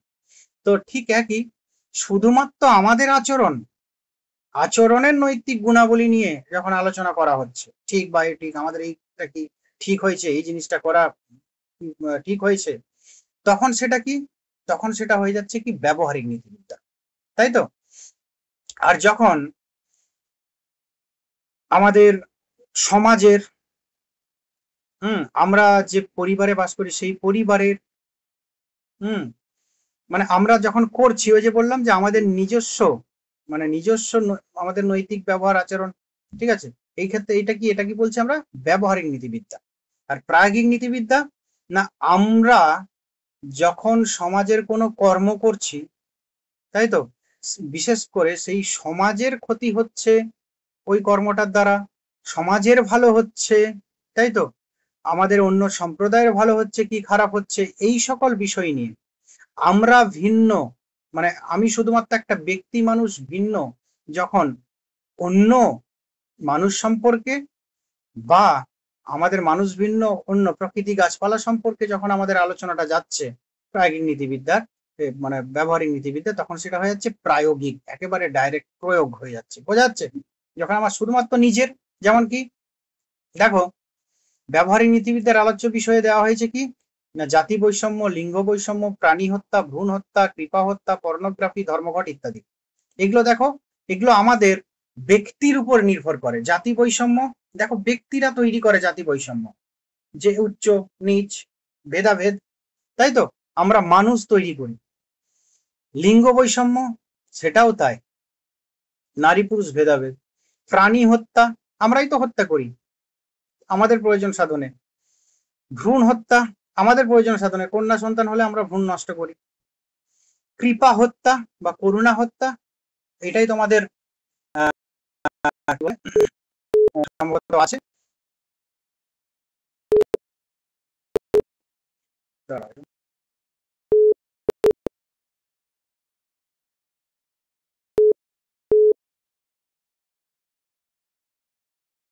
কৃপা হত্যা বা করুণা হত্যা, এটা আছে ইউথেনেশিয়া, যে স্বেচ্ছা মৃত্যু বা ইচ্ছা মৃত্যু, এটা আমাদের উপর নির্ভর করে। পর্নোগ্রাফি আমরা দেখি, ধর্মঘট আমরা ডাকি, তাই তো। এই সকলগুলো, এগুলো কি না ব্যবহারিক নীতিবিদ্যার আলোচ্য বিষয়বস্তু। প্রত্যেকটা কিন্তু ক্ষতিকর, একটাও কিন্তু আমাদের উপকারী নয়। তো প্রায়োগিক নীতিবিদ্যা কোনটা না, প্রায়োগিক নীতিবিদ্যা ওই যে বললাম, যখন আমরা শুধুমাত্র আমাদের ব্যক্তি মানুষের ক্রিয়াকলাপগুলো, তাই তো, মানুষের এই কতিপয় মানুষের ক্রিয়াকলাপগুলো বাদ দিয়ে যখন সার্বিক স্তরে যেমন পশু পাখি হতে পারে, গাছপালা হতে পারে, তাই তো। তো এই সকল ক্ষেত্রে বা সমাজের অন্যান্য বিষয় প্রশ্ন যখন আমরা হস্তক্ষেপ করি, তখন সেটা হয়ে যাচ্ছে কিসের আলোচ্য বিষয়, প্রায়োগিক নীতিবিদ্যার বিষয়। যেমন জীব নীতিবিদ্যা, অ্যানিম্যাল এথিক্স, মানে পশুদের সঙ্গে আমাদের ব্যবহার কেমন করা উচিত, তাই তো হচ্ছে যে আমাদের কিভাবে করা উচিত, তাহলে শান্তিতে পার্থক্যটা চিকিৎসা নীতিশাস্ত্র, চিকিৎসা নীতিশাস্ত্র আমরাই করছি, পুরোটাই আমাদের নির্ভর, কিন্তু এটার ইম্পর্টেন্স কোথায়? চিকিৎসা নীতিশাস্ত্রে কি করা হয়, কি করা উচিত, আর কি করা হয়, কি করা হয় সেটাকে চেঞ্জ করতে হবে কি করা উচিত, তাই তো? সেটা একটা সমাজের উন্নতির জন্য। পরিবেশগত নীতিবিদ্যা, এনভায়রনমেন্টাল এথিক্স, হ্যাঁ, পরিবেশের সঙ্গে আমরা কিরূপ ব্যবহার করে থাকি, কিরূপ আচরণ করে থাকি, কিন্তু আমাদের পরিবেশের সঙ্গে কিরূপ আচরণ করা কর্তব্য। এই যে আজকে দেখো এত গরম হচ্ছে, আগে এত গরম ছিল না। আমরাই ছোটবেলায়, আমিও গ্রামের ছেলে, বাঁকুড়ার, তো আমাদের এইচএস পর্যন্ত গ্রামে ইলেকট্রিসিটি ঢোকেনি, আমরা আরামসে, তখন গরমও লাগতো না, গাছতলায় শুয়ে কাটিয়ে দিয়েছি। বাড়িতে ফ্যান ট্যান তো কোনো বালাই নেই, এখন কিন্তু হয়তো ফ্যানে বসে বেশি ঘামছি, বেশি গরম লাগছে। তো এই যে পরিবেশ, এটা অনেক উষ্ণ হয়েছে, তাহলে এটা আমাদের আচরণের জন্য উষ্ণ হয়েছে। পরিবেশ পরিবেশের মতো, পরিবেশকে আমরা পরিবেশের মতো থাকতে দিচ্ছি না। এইটা ব্যবহারিক নীতিবিদ্যার আলোচ্য বিষয়। পেশাগত নীতিবিদ্যা, যে প্রফেশনাল এথিক্স, এখানে আবার ভাগ আছে বিজনেস লিগ্যাল এথিক্স, কিছু আছে। তো পেশাগত নীতিবিদ্যা যে আমাদের পেশাগত জীবনে আমাদের কি, কোন এথিক্স নিয়ে, কেমন এথিক্স নিয়ে চলা উচিত, কিন্তু আমরা কিভাবে চলি, একে অপরের সঙ্গে সম্পর্ক কেমন হওয়া উচিত, বসের সঙ্গে তার কর্মচারী, এক কর্মচারীর সঙ্গে অপর কর্মচারী, কলিগ যারা চাকরি করো, বা কোনো সরকারি বেসরকারি যাই হোক না কেন, তারা বুঝবে যে কলিগ, এখন বুঝবে না, চাকরি পেলে তখন বুঝবে যে কলিগ কি জিনিস। আমরা ছোটবেলা থেকে দেখে এসেছি, বন্ধু, তার সঙ্গে মন খুলে কথা বলা যাবে, বন্ধু শেয়ার করা যাবে। কলিগ মানে অন্য জিনিস, তুমি ওইসব করলে তো গেলে, তোমার দুর্বল চারদিকে ছড়িয়ে পড়বে দুর্বলতা। তো এগুলো তো ঠিক, এই সকল কিছু আলোচনা কিন্তু পেশাগত নীতিবিদ্যায়। এরপর গণমাধ্যম নীতিবিদ্যা, মিডিয়া এথিক্স, সংবাদ মাধ্যমে কি, সংবাদ মাধ্যমের কি করা উচিত, কিন্তু সংবাদ মাধ্যমের প্রিমি ল, যেটা সরকার ভুল ধরিয়ে দেওয়া, সঠিক ঘটনা প্রচার করা এবং সরকারের ভুল ধরিয়ে দেওয়া। কিন্তু সংবাদ মাধ্যম, গণমাধ্যম করছেটা কি উল্টোটা, এক মিডিয়ার সঙ্গে অপর মিডিয়ার কম্পিটিশন, একটি ছোট্ট ঘটনাকে, একটা ছোট ঘটনাকে সারাদিন ধরে বলে যাচ্ছে, যেটা সরকার বারণ করছে সেটা দেখাচ্ছে না, তাই তো? আমাদের দেখবে কেউ যারা একটু খবর দেখতে ভালোবাসো, তারা এই ওয়েস্ট বেঙ্গলের খবরগুলোকে একদিকে রাখবে, মাঝে মাঝে খুলবে, আর অল ইন্ডিয়া বেস খবরগুলোকে একদিকে খুলবে, বা ওয়ার্ল্ডের বিবিসি ওয়ার্ল্ড খুলবে, সিএনএ খুলবে, তাহলে বুঝতে পারবে পার্থক্যটা। যাই হোক, আমার তাহলে মূল বক্তব্য ছিল সংক্ষেপে, অতি সংক্ষেপে,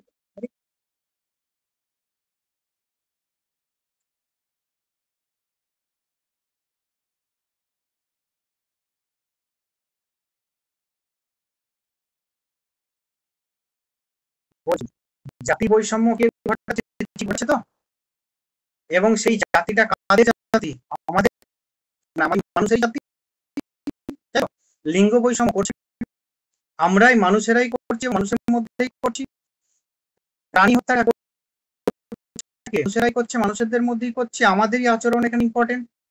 কিন্তু রাগী নীতিবিদ্যাতে দেখো, জীব নীতিবিদ্যা, এখানে কি করা হচ্ছে না, এখানে মানুষ ভিন্ন, অন্য যে প্রাণী, তাদের প্রতি মানুষের আচরণ। চিকিৎসা নীতিশাস্ত্র, এটা হচ্ছে মানুষরাই করছে ঠিক আছে, কিন্তু এখানে সমাজের প্রসঙ্গ চলে আসছে, তাই তো? শুধুমাত্র মানুষের মধ্যে সীমাবদ্ধ থাকছে না যে আমরা একে অপরের ক্ষতি করছি, এখানে চিকিৎসা, মেডিকেল একটা কলেজ, এটা একটা সমাজের মধ্যে চলে আসছে, যে আমরা সমাজের মানে পুরো টোটাল একটা ইনস্টিটিউট, তাই তো? যখন আমরা বললাম যে ব্যক্তি নিজের গুণাবলী, নিজের ব্যবহারিক গুণাবলী সংক্রান্ত যখন কিছু ক্রিয়াকর্ম, নৈতিক ক্রিয়াকর্ম মূল্যায়ন, তখন সেটা কি ব্যবহারিক, প্রায়োগিক, মানে যেটা সামাজিক হতে পারে, রাষ্ট্রীয় হতে পারে, বা মানুষ ভিন্ন অন্য কিছু হতে পারে। তো এই চিকিৎসা শুধুমাত্র এখানে কতিপয় মানুষের তোমার থেকে সরে গিয়ে সেটা একটা সামাজিক ব্যাপারে দাঁড়াচ্ছে, পরিবেশ সেটা কিন্তু মানুষ ভিন্ন। আরেকটা কি পেশাগত নীতিবিদ্যা, এখানেও দেখো এখানে শুধুমাত্র এখানে এখানে কি এখানে পেশাগত নীতিবিদ্যাতে এখানে কর্পোরেট সেক্টরটা ইম্পর্টেন্ট, তাই তো? কর্পোরেট সেক্টরে কি হয়, মিডিয়া এথিক্সে গণমাধ্যমে কি হয়, আর গণমাধ্যমের কি করা উচিত, তাই তো? বোঝা গেল। আর এখানে জাতি বৈষম্যে দেখো, জাতি মানে কি আমরা নিজেরা, লিঙ্গ আমরা নিজেরা, প্রাণী হত্যা নিজেরা, ভ্রূণ হত্যা আমরা নিজেরা করছি, কৃপা হত্যা এটাও নিজেরা করছি। ওই যে বললাম একটা সূক্ষ্ম পার্থক্য, একটা হচ্ছে মানুষের এই যে মানুষের আচরণের বিশ্লেষণ ও মূল্যায়ন করে, তাই তো? আরেকটা হচ্ছে বিতর্কিত সামাজিক সমস্যা, তাই তো? যখন বা অন্য সমাজ ভিন্ন অন্য কিছু, তখন সেটা প্রায়োগিক। এটা টোটালটাই আমরা কি বলবো, যে আমরা ব্যবহারিক বা প্রায়োগিক বলবো, কিন্তু সূক্ষ্ম পার্থক্য দুটো যদি ভালো করে দেখো, দুটোর পার্থক্য সূক্ষ্ম পার্থক্য বুঝতে পারবে। তো যাই হোক, এরপর দেখো তোমাদের যেটা পাঠ্য পরিবেশ নীতিবিদ্যা। পরিবেশ নীতিবিদ্যার মূল আলোচ্য কি না, আমাদের পরিবেশে আমরা বাস করি, আমরা ছোট থেকে একটা পরিবেশেই জন্মগ্রহণ করেছি, আমরা পরিবেশেই বড় হচ্ছি, পরিবেশেই মানুষ, তাই তো? পরিবেশেই মারা যাব। তাহলে এরকম একটা ক্ষেত্র যেখানে আমরা জন্মাচ্ছি, বৃদ্ধি লাভ করছি, আবার মৃত্যুবরণ করছি, সেই পরিবেশের প্রতিও তো আমাদের কিছু দায়িত্ব কর্তব্য আছে, তাই তো? সেই প্রসঙ্গে যে আলোচনা, সেটাই হচ্ছে পরিবেশ নীতিবিদ্যা, তাই তো? তো এখানে কিছু প্রশ্ন দেওয়া হয়েছে যে পরিবেশ নীতিবিদ্যায় কিরকম প্রশ্ন নিয়ে আলোচনা করে না, আমরা প্রকৃতিকে কিভাবে ব্যবহার করি, প্রকৃতির প্রতি আমাদের নৈতিক দায়িত্ব কর্তব্য বা দায়ী কি, ভবিষ্যৎ প্রজন্মের প্রতি আমাদের দায়িত্ব কতটুকু, এই সকল বিষয় নিয়ে পরিবেশ নীতিবিদ্যা আলোচনা করে।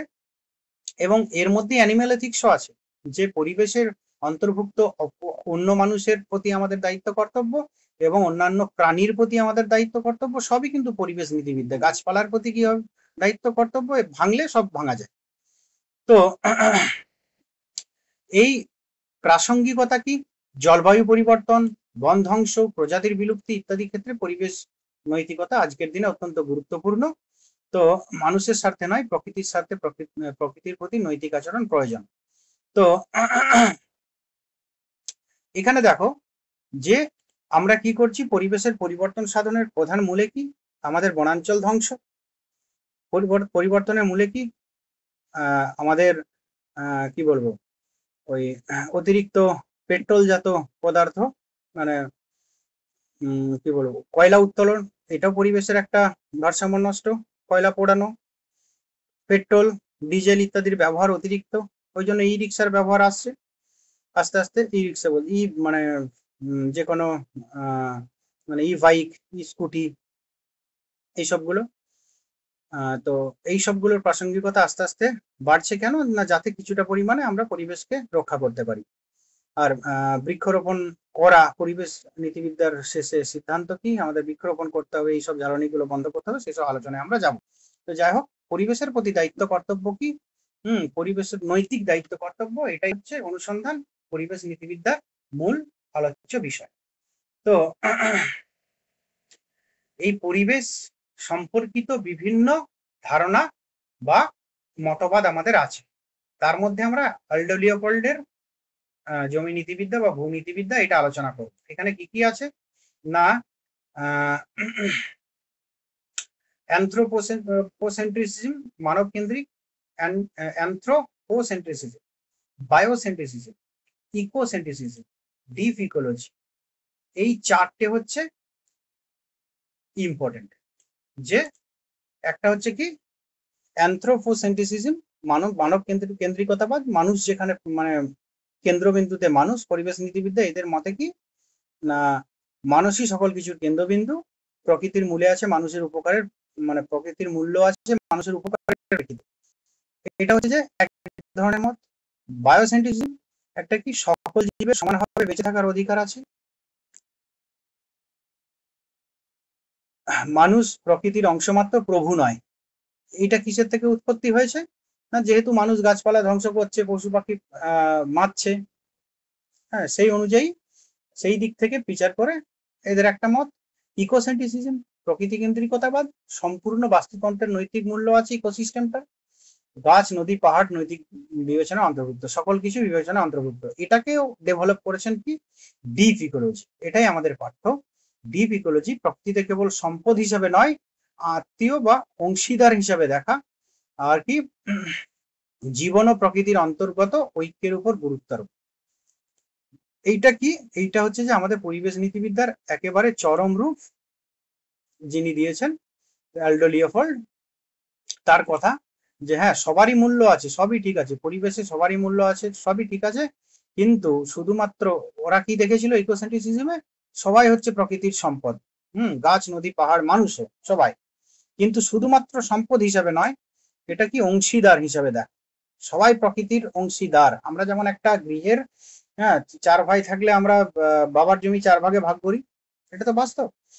ঠিক একইভাবে প্রকৃতিতেও গাছ, নদী, পাহাড়, মানুষ সবাই কিন্তু প্রকৃতির অংশীদার, কিন্তু অংশীদার হয়ে মানুষের উচিত নয় যে টোটালটাকে কবজা করা, তাই তো? ফ্যামিলি যেমন একজন ভাই টোটালটা যদি কবজা করে, তাকে আমরা অনৈতিক বলি, তাকে আমরা ঠিক বলি না। হুম ঠিক একই হবে প্রকৃতির ক্ষেত্রেও তাই, মানুষ যদি টোটালটাকে কবজা করতে চায়, সেটাও ঠিক নয়। এটা হচ্ছে যে ডিপ ইকোলজির মূল মানে কথা বা মূল বৈশিষ্ট্য, একই ব্যাপার। তো জীবন ও প্রকৃতির অন্তর্গত ঐক্যের উপর গুরুত্ব আরোপ। পরবর্তী ক্ষেত্রে তিনি এটার পর দেখান যে আসলে প্রকৃতিতে আমরা যদি বলি যে আমরাই সকল কিছু অধিকার করব, এটা ঠিক নয়। কেননা প্রকৃতিতে পুরো সিস্টেমটায় একে অপরের উপর নির্ভরশীল, সবাই একে অপরের উপর নির্ভরশীল হয়েই বেঁচে থাকে বা বেঁচে আছে, প্রকৃতিতে অস্তিত্ব লাভ করে।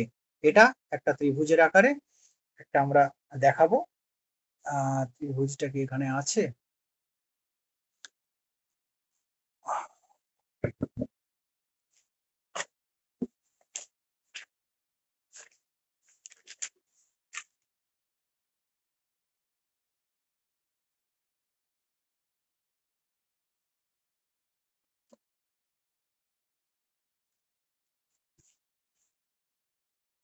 যাক, এখানে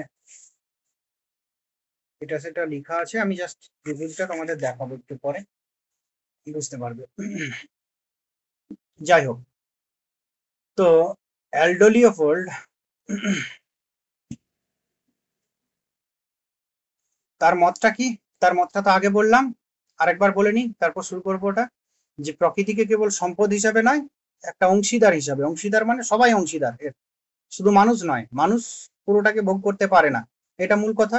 এবং এটার পর উপনীত হয়েছেন কিভাবে, না প্রত্যেক প্রকৃতির অন্তর্ভুক্ত উদ্ভিদ এবং জীব সবাই, হ্যাঁ, একে অপরের সঙ্গে সম্পর্ক যুক্ত, একটি ছাড়া অপরটা বাঁচতে পারে না, তাই তো? তাই একে অপর একে অপরের মধ্যে সম্পর্ক বিদ্যমান। আমরা তো অবশ্যই প্রকৃতির সবাই অংশ তো বটেই, তাছাড়াও একে অপরের মধ্যে সম্পর্ক বিদ্যমান, একটিকে ছেড়ে অপরটিকে থাকতে পারে না, তাই তো? এটা হচ্ছে যে লাস্ট সিদ্ধান্ত, সেটাই কিভাবে উপনীত হচ্ছেন আমরা দেখব। তো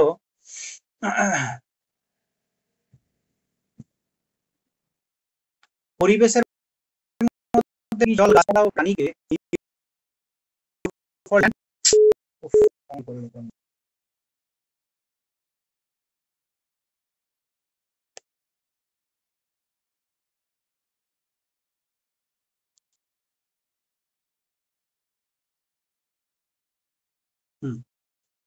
পরিবেশের মধ্যে মাটি, জল, গাছপালা, প্রাণী, এটা কি ল্যান্ড বা জমি নামে বর্ণনা, ল্যান্ড এথিক্সে তার, এটা কি ল্যান্ড মানে জমি, জমিতে বর্ণনা করে কি মাটি, জল, গাছপালা, প্রাণী সবাই সবাই নিয়ে তার ল্যান্ড। তো এবং তিনি নৈতিকতার পরিধি এমনভাবে বিস্তৃত করার আহ্বান জানান যাতে জমির এই সব উপাদানকেও নৈতিক মূল্য এবং অধিকার দেওয়া হয়। তিনি মানুষের ভূমিকে শুধুমাত্র অধিকারী বা মালিক হিসাবে না দেখে বরং জমির সমাজবদ্ধ এক সাধারণ সদস্য হিসাবে দেখতে বলেন। মানুষের পাশাপাশি অন্যান্য প্রাণী, উদ্ভিদ এই সমাজের সমাজ সদস্য। এই কথা আমরা আগেই বললাম। এরপর তার যে মূল যেটা প্রবন্ধ, সেই অনুযায়ী তার এই যে ভূমি বা জমি নীতিবিদ্যা বা জমি নীতি, হ্যাঁ, এটা বিস্তার লাভ করেছিল বা প্রচারিত হয়েছিল 1949 সালে, বিখ্যাত প্রবন্ধ দ্য ল্যান্ড এথিক্স বা জমি নীতি প্রথমবার ল্যান্ড এথিক্সে জমি নীতি শব্দটি প্রথম ব্যবহৃত হয় এবং পরিবেশ ও ভূমির নৈতিক সংরক্ষণের প্রয়োজনীয়তা তিনি তুলে ধরেন। এবং সেখানে তিনি দেখান কি যে শুধু অর্থনৈতিক মূল্যের দৃষ্টিতে পরিবেশ সংরক্ষণ করলে তা দীর্ঘমেয়াদে সফল হবে না, তাই তো? অর্থনৈতিক মূল্যের দৃষ্টিতে পরিবেশ সংরক্ষণ করলে তা দীর্ঘমেয়াদী হবে না, তো দীর্ঘমেয়াদী ফল দেবে না। হুম কারণ কি না, প্রকৃতির প্রতিটি উপাদান অর্থনৈতিক মূল্য থাকা না থাকা পরোয়া না করে পরিবেশের ভারসাম্য রক্ষায় অপরিহার্য ভূমিকা পালন করে। প্রকৃতির প্রতিটি উপাদান প্রকৃতির কি কি না, সবকিছুই না, মাটি, জল, গাছপালা, প্রাণীর মধ্যে তিনি শুধু কিন্তু পশু নয়, সবকিছু, মানুষও। তো কারণ প্রকৃতির প্রতিটি উপাদান কি অর্থনৈতিক মূল্য থাকা বা না থাকার পরোয়া করেন, যে আমরা শত প্রণোদিত ভাবে মানে সাধারণভাবেই প্রকৃতি কি করেছে, যে এই মাটি, জল, গাছপালা প্রকৃতির মধ্যে সৃষ্টি হয়েছে, তার মধ্যে মানুষও একটা। মানুষ ভিন্ন অপর কিছু নয়। পরিবেশের ভারসাম্য রাখার জন্য এই সবগুলো সমানভাবে ভূমিকা পালন করে, তাই তো? তাই মানুষ কি যদি চায় যে অপরগুলোকে কন্ট্রোল করতে, অপরগুলোকে অধিকার করতে, সেটা কিন্তু সম্ভব নয়। এবং তিনি এখানে এখানে একটা পিরামিড, এইখানটা একটা পিরামিড বসবে আর কি। তো এরকম পিরামিডটা আমি শুধু শেয়ার করছি, তাহলে আমাদের পড়াতে সুবিধা হবে।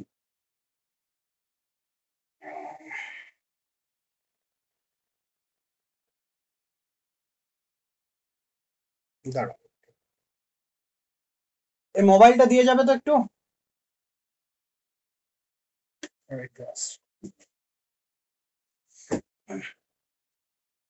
এই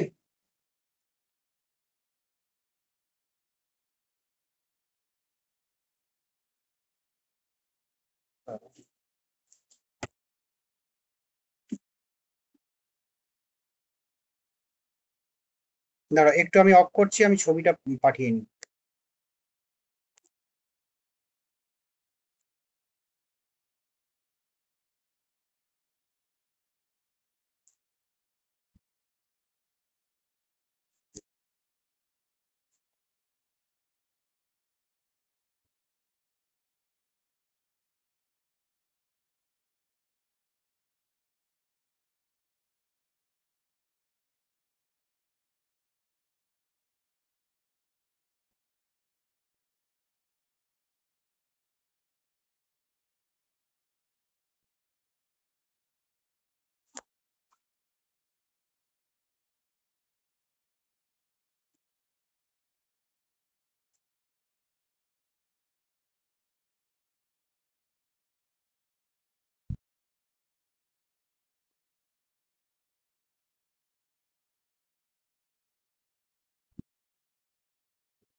হ্যাঁ দাঁড়াও, শেয়ার কি।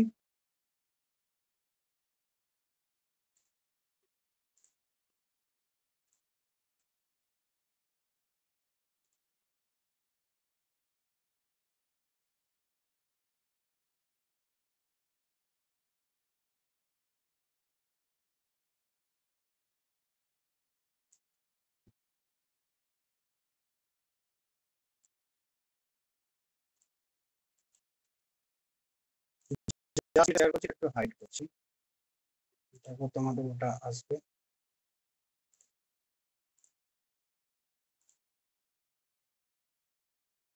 মোটামুটি বুঝতে পারবে, আমার অন্যান্য লেখাপত্র আছে তো, বুঝতে পারছো তো? বুঝতে পারলেই হবে। হ্যাঁ হ্যাঁ, এই যে দেখো, তিনি দেখান যে প্রত্যেকটি, এই যে ভূমি, এই যে ল্যান্ডে যে সকল জিনিস মানে যে সব জাত আছে, কি কি আছে না, এখানে মানুষ, জল, গাছপালা, অন্যান্য প্রাণী, বাতাস, সবকিছু নিয়ে। তো এখানে টোটালটাই একে অপরের সঙ্গে সম্পর্কযুক্ত। একে অপরের সঙ্গে যে সম্পর্কযুক্ত, সেটা একটা তিনি পিরামিডের আকারে তিনি দেখিয়েছেন, তাই তো? তো এখানে কি, একেবারে নিচে আছে মাটি, মাটি, জল ইত্যাদি, তাই তো? মাটি, জল, বাতাস, এটাকে মোটামুটি একটা নিচে মাটি, এই অংশটার দ্বারা এটা থাকতে হবে পরিবেশে, পরিবেশে একদম প্রিলিমিনারি এটা। তারপর এগুলোকে নির্ভর করে প্রাথমিকভাবে গড়ে উঠেছে একেবারে মাটির উপর নির্ভর করে, যেটা অন্য কিছুর উপর নির্ভর করে নয়, সেটা হচ্ছে কি, গাছপালা।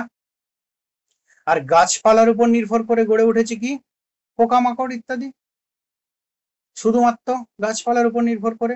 গাছ, পোকামাকড়, ফড়িং, পোকামাকড় কিছু আছে যেগুলো কি শুধু গাছ, মানে এরকম ঘাস বা গাছের উপর নির্ভর করে তারা বৃদ্ধি লাভ করে, জন্ম বৃদ্ধি লাভ করে।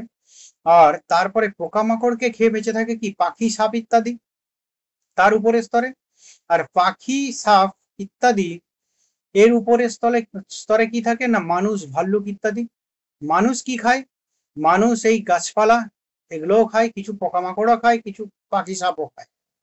আবার মানুষও কি মাটিতেই বসবাস করে, তাই তো? মানুষ এরকম নয় মাটির উপরে বসবাস করে। আবার কি, এই মানুষ, ভাল্লুক ইত্যাদি এর একেবারে উপরের স্তরে কি আছে, যারা শুধুমাত্র মাংসাশী, তারা তারা এই মানুষকে খেয়ে বেঁচে থাকে, ভাল্লুককে খেয়ে বেঁচে থাকে, মানে তারা অন্যান্য প্রাণীকেই তারা খাদ্য হিসাবে গ্রহণ করে, বাঘ, সিংহ ইত্যাদি। তারা কিন্তু অন্যান্য কোনো উদ্ভিদকে তারা খাদ্য হিসাবে গ্রহণ করে না, তারা শুধুমাত্র অন্যান্য প্রাণীর মাংস খেয়ে বেঁচে থাকে, তারা হচ্ছে মাংসাশী প্রাণী। তো তাহলে দেখো, প্রত্যেকটি একে অপরের সঙ্গে সম্পর্কযুক্ত। এখানে যদি মাটি না থাকতো তাহলে কোনো কিছুই থাকতো না, জল, বাতাস সবকিছু আছে, মাটি নেই, তাও হবে না। তো ঠিক আছে, মাটি, জল, বাতাস এগুলো আছে, এগুলো থাকার জন্য গাছপালা আছে। কিন্তু এরকম যদি হতো যে মাটি, জল, বাতাসের কোনো একটি নেই, তাই তো? বাতাস যদি না থাকে বা জল যদি না থাকে, তাই তো? মাটি আছে, বাতাস আছে, জল নেই, তাহলে গাছপালা জন্মাবে না। মাটি, জল, বাতাস লাগবে, গাছপালা।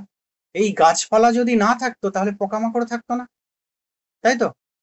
আবার এই পোকামাকড় যদি না থাকতো তাহলে পাখি, সাপ ইত্যাদি থাকতো না। কেন? পাখি, সাপ ইত্যাদি এরা কিন্তু বিভিন্ন পোকামাকড় বা পাখি, সাপ, বিভিন্ন সরীসৃপ, এরা কিন্তু পোকামাকড় খেয়েই বেঁচে থাকে, কীট পতঙ্গ খেয়েই বেঁচে থাকে। তো এই পাখি, সাপ ইত্যাদি যদি না থাকতো তাহলে মানুষ, ভাল্লুক ইত্যাদি প্রাণীও থাকতো না, তাই তো? মানুষ শুধু পাখির উপর নির্ভরশীল নয়, যদি শুধুমাত্র উদ্ভিদ থাকতো তবুও মানুষ বেঁচে যেতে পারতো, কিন্তু মানুষের সব পুষ্টির সাধন হতো না। মানে যথার্থ হয় মানুষের বাঁচতে গেলে মানুষের উদ্ভিদ জাতও দরকার, মাংস জাতও দরকার। আবার কি, এই মানুষ, ভাল্লুক ইত্যাদি এরা যদি না থাকতো তাহলে মাংসাশী প্রাণী, বাঘ, সিংহ ইত্যাদিও কিন্তু থাকতো না। বোঝা গেল? তাহলে দেখো, এই যে পিরামিড, এই পিরামিডের কোনো একটি যদি বর্তমান না থাকে তাহলে অন্যগুলোর, উপরের গুলোর বর্তমানতা সম্ভব নয়। এরকম হতে পারে যে মাটি আছে, গাছপালা আছে, অন্য কিছু নেই। অন্য কিছু যদি না থাকে সেটা হতে পারে, কিন্তু দীর্ঘদিন ধরে চলতে পারে না। ওই যে ওখানে একটা কথা বলা হয়েছে যে দীর্ঘদিন ধরে চলতে পারে না। তো ধরো মাটি আছে, গাছপালা আছে, পোকামাকড়, পাখি, সাপ, মানুষ, মাংসাশী প্রাণী কিচ্ছু নেই, তাহলেও প্রকৃতির ভারসাম্য নষ্ট হবে।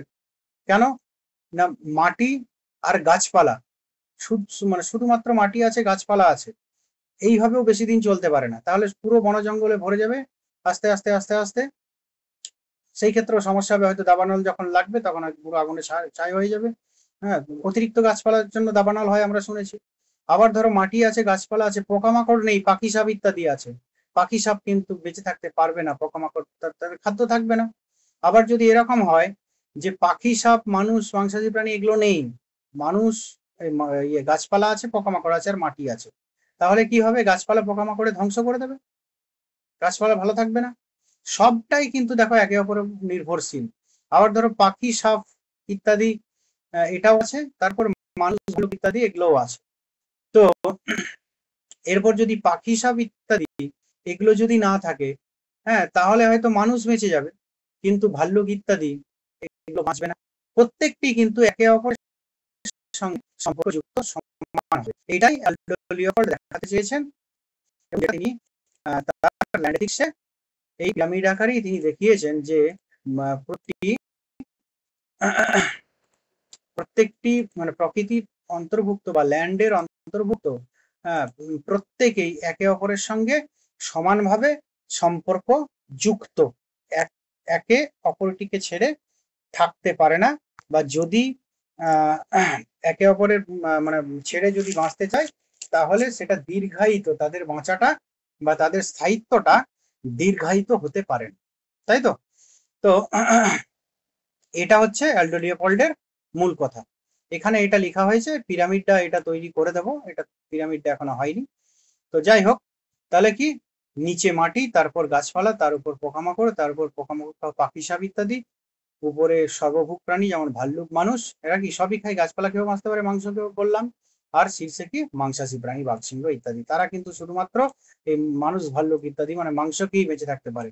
তাহলে মানুষ ভাল্লুক ইত্যাদি যদি না থাকে তাহলে কিন্তু তারাও বাঁচতে পারবে না, মাংসাশী প্রাণী। তো একে অপরের সঙ্গে সম্পর্ক যুক্ত।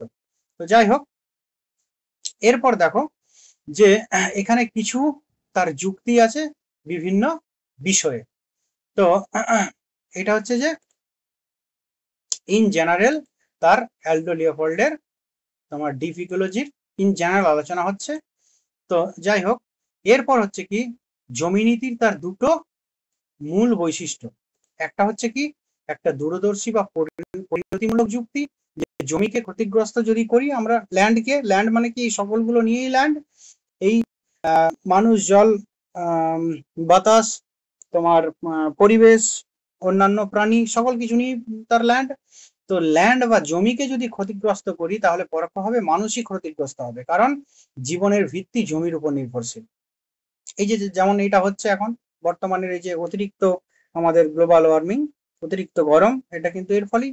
আর পরিণতিমূলক যুক্তি দ্বিতীয় নাম্বার যে যুক্তি দিয়েছেন সেটা কি, যে জমির নিজস্ব শতমূল্য বা নৈতিক মূল্য রয়েছে, যা মানুষের পক্ষে শ্রদ্ধার দাবিদার। যে এই প্রকৃতি তার একটা শতমূল্য রয়েছে, নিজস্ব মূল্য রয়েছে, এবং যা মানুষের পক্ষে শ্রদ্ধার দাবিদার। কেন না, মানুষ এখানে জন্মাচ্ছে, মানুষ এখানে বৃদ্ধি লাভ করছে, মানুষ এখানে মৃত্যুবরণ করছে। তো মানুষ চাইছে চেঞ্জ করতে, প্রকৃতিকে কিছুটা করছে, কিন্তু পুরোপুরি কি চেঞ্জ করতে পারছে নিজের মতো? পারছে না। কথা কথা প্রকৃতি আবার নিজেকে গুছিয়ে নিচ্ছে। তো যাই হোক, এটা হচ্ছে তোমার পরিণতিমূলক যুক্তি, দুটো যুক্তি। আরেকটা কি না, এখানে কিছু উপাদানের কথা বলেছে, যে লিওপোল্ডের ধারণায় বিশেষ প্রভাব ছিল ব্রিটিশ ভূবিজ্ঞানী আর্থার ট্রান্সলেট। আরেকটা আমরা দেখতে পাবো আর্নেনেস। এখন আমরা আর্থার টানসেলের কথা বলছি, যে আর্থার টানসেলের বিশেষ ভূমিকা লক্ষ্য করা যায় লিওপোল্ডের ধারণায়। তো টানসেলে কি বলেছিলেন, যে জৈব এবং অজৈব উপাদানের মধ্যে একটি রাসায়নিক বন্ধন রয়েছে। এই কথাটাকেই, যে এই উপাদানকেই লিওপোল্ড কি করেন না, পরিবেশের দুটো স্তম্ভ হিসাবে মানেন, জৈব আর এইটা কি লিওপোল্ড ডেভেলপ করেন। কেন? জৈব এবং অজৈব উপাদান, এইটা নিয়েই তো টোটাল ল্যান্ড। একটা হচ্ছে জৈবিক উপাদান যেমন সবুজ উদ্ভিদ প্রাণী, আর অজৈবিক উপাদান যেমন মাটি জল।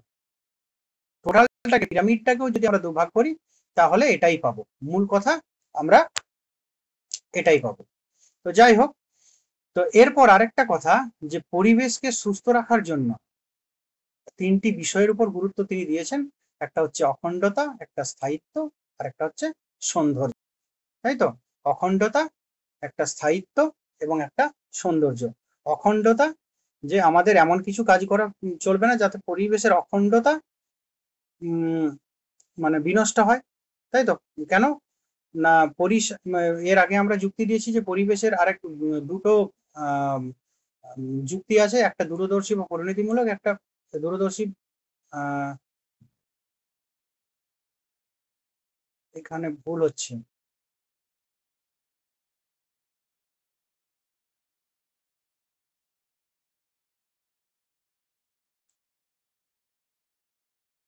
এটা হচ্ছে সত্য মূল্য।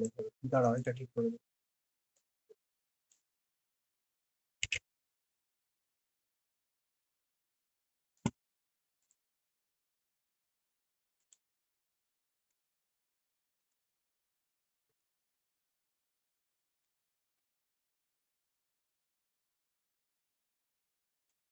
একটা দূরদর্শী বা পরিণতিমূলক, একটা শতমূল্যের যুক্তি, যে ভবিষ্যতে কি হতে পারে।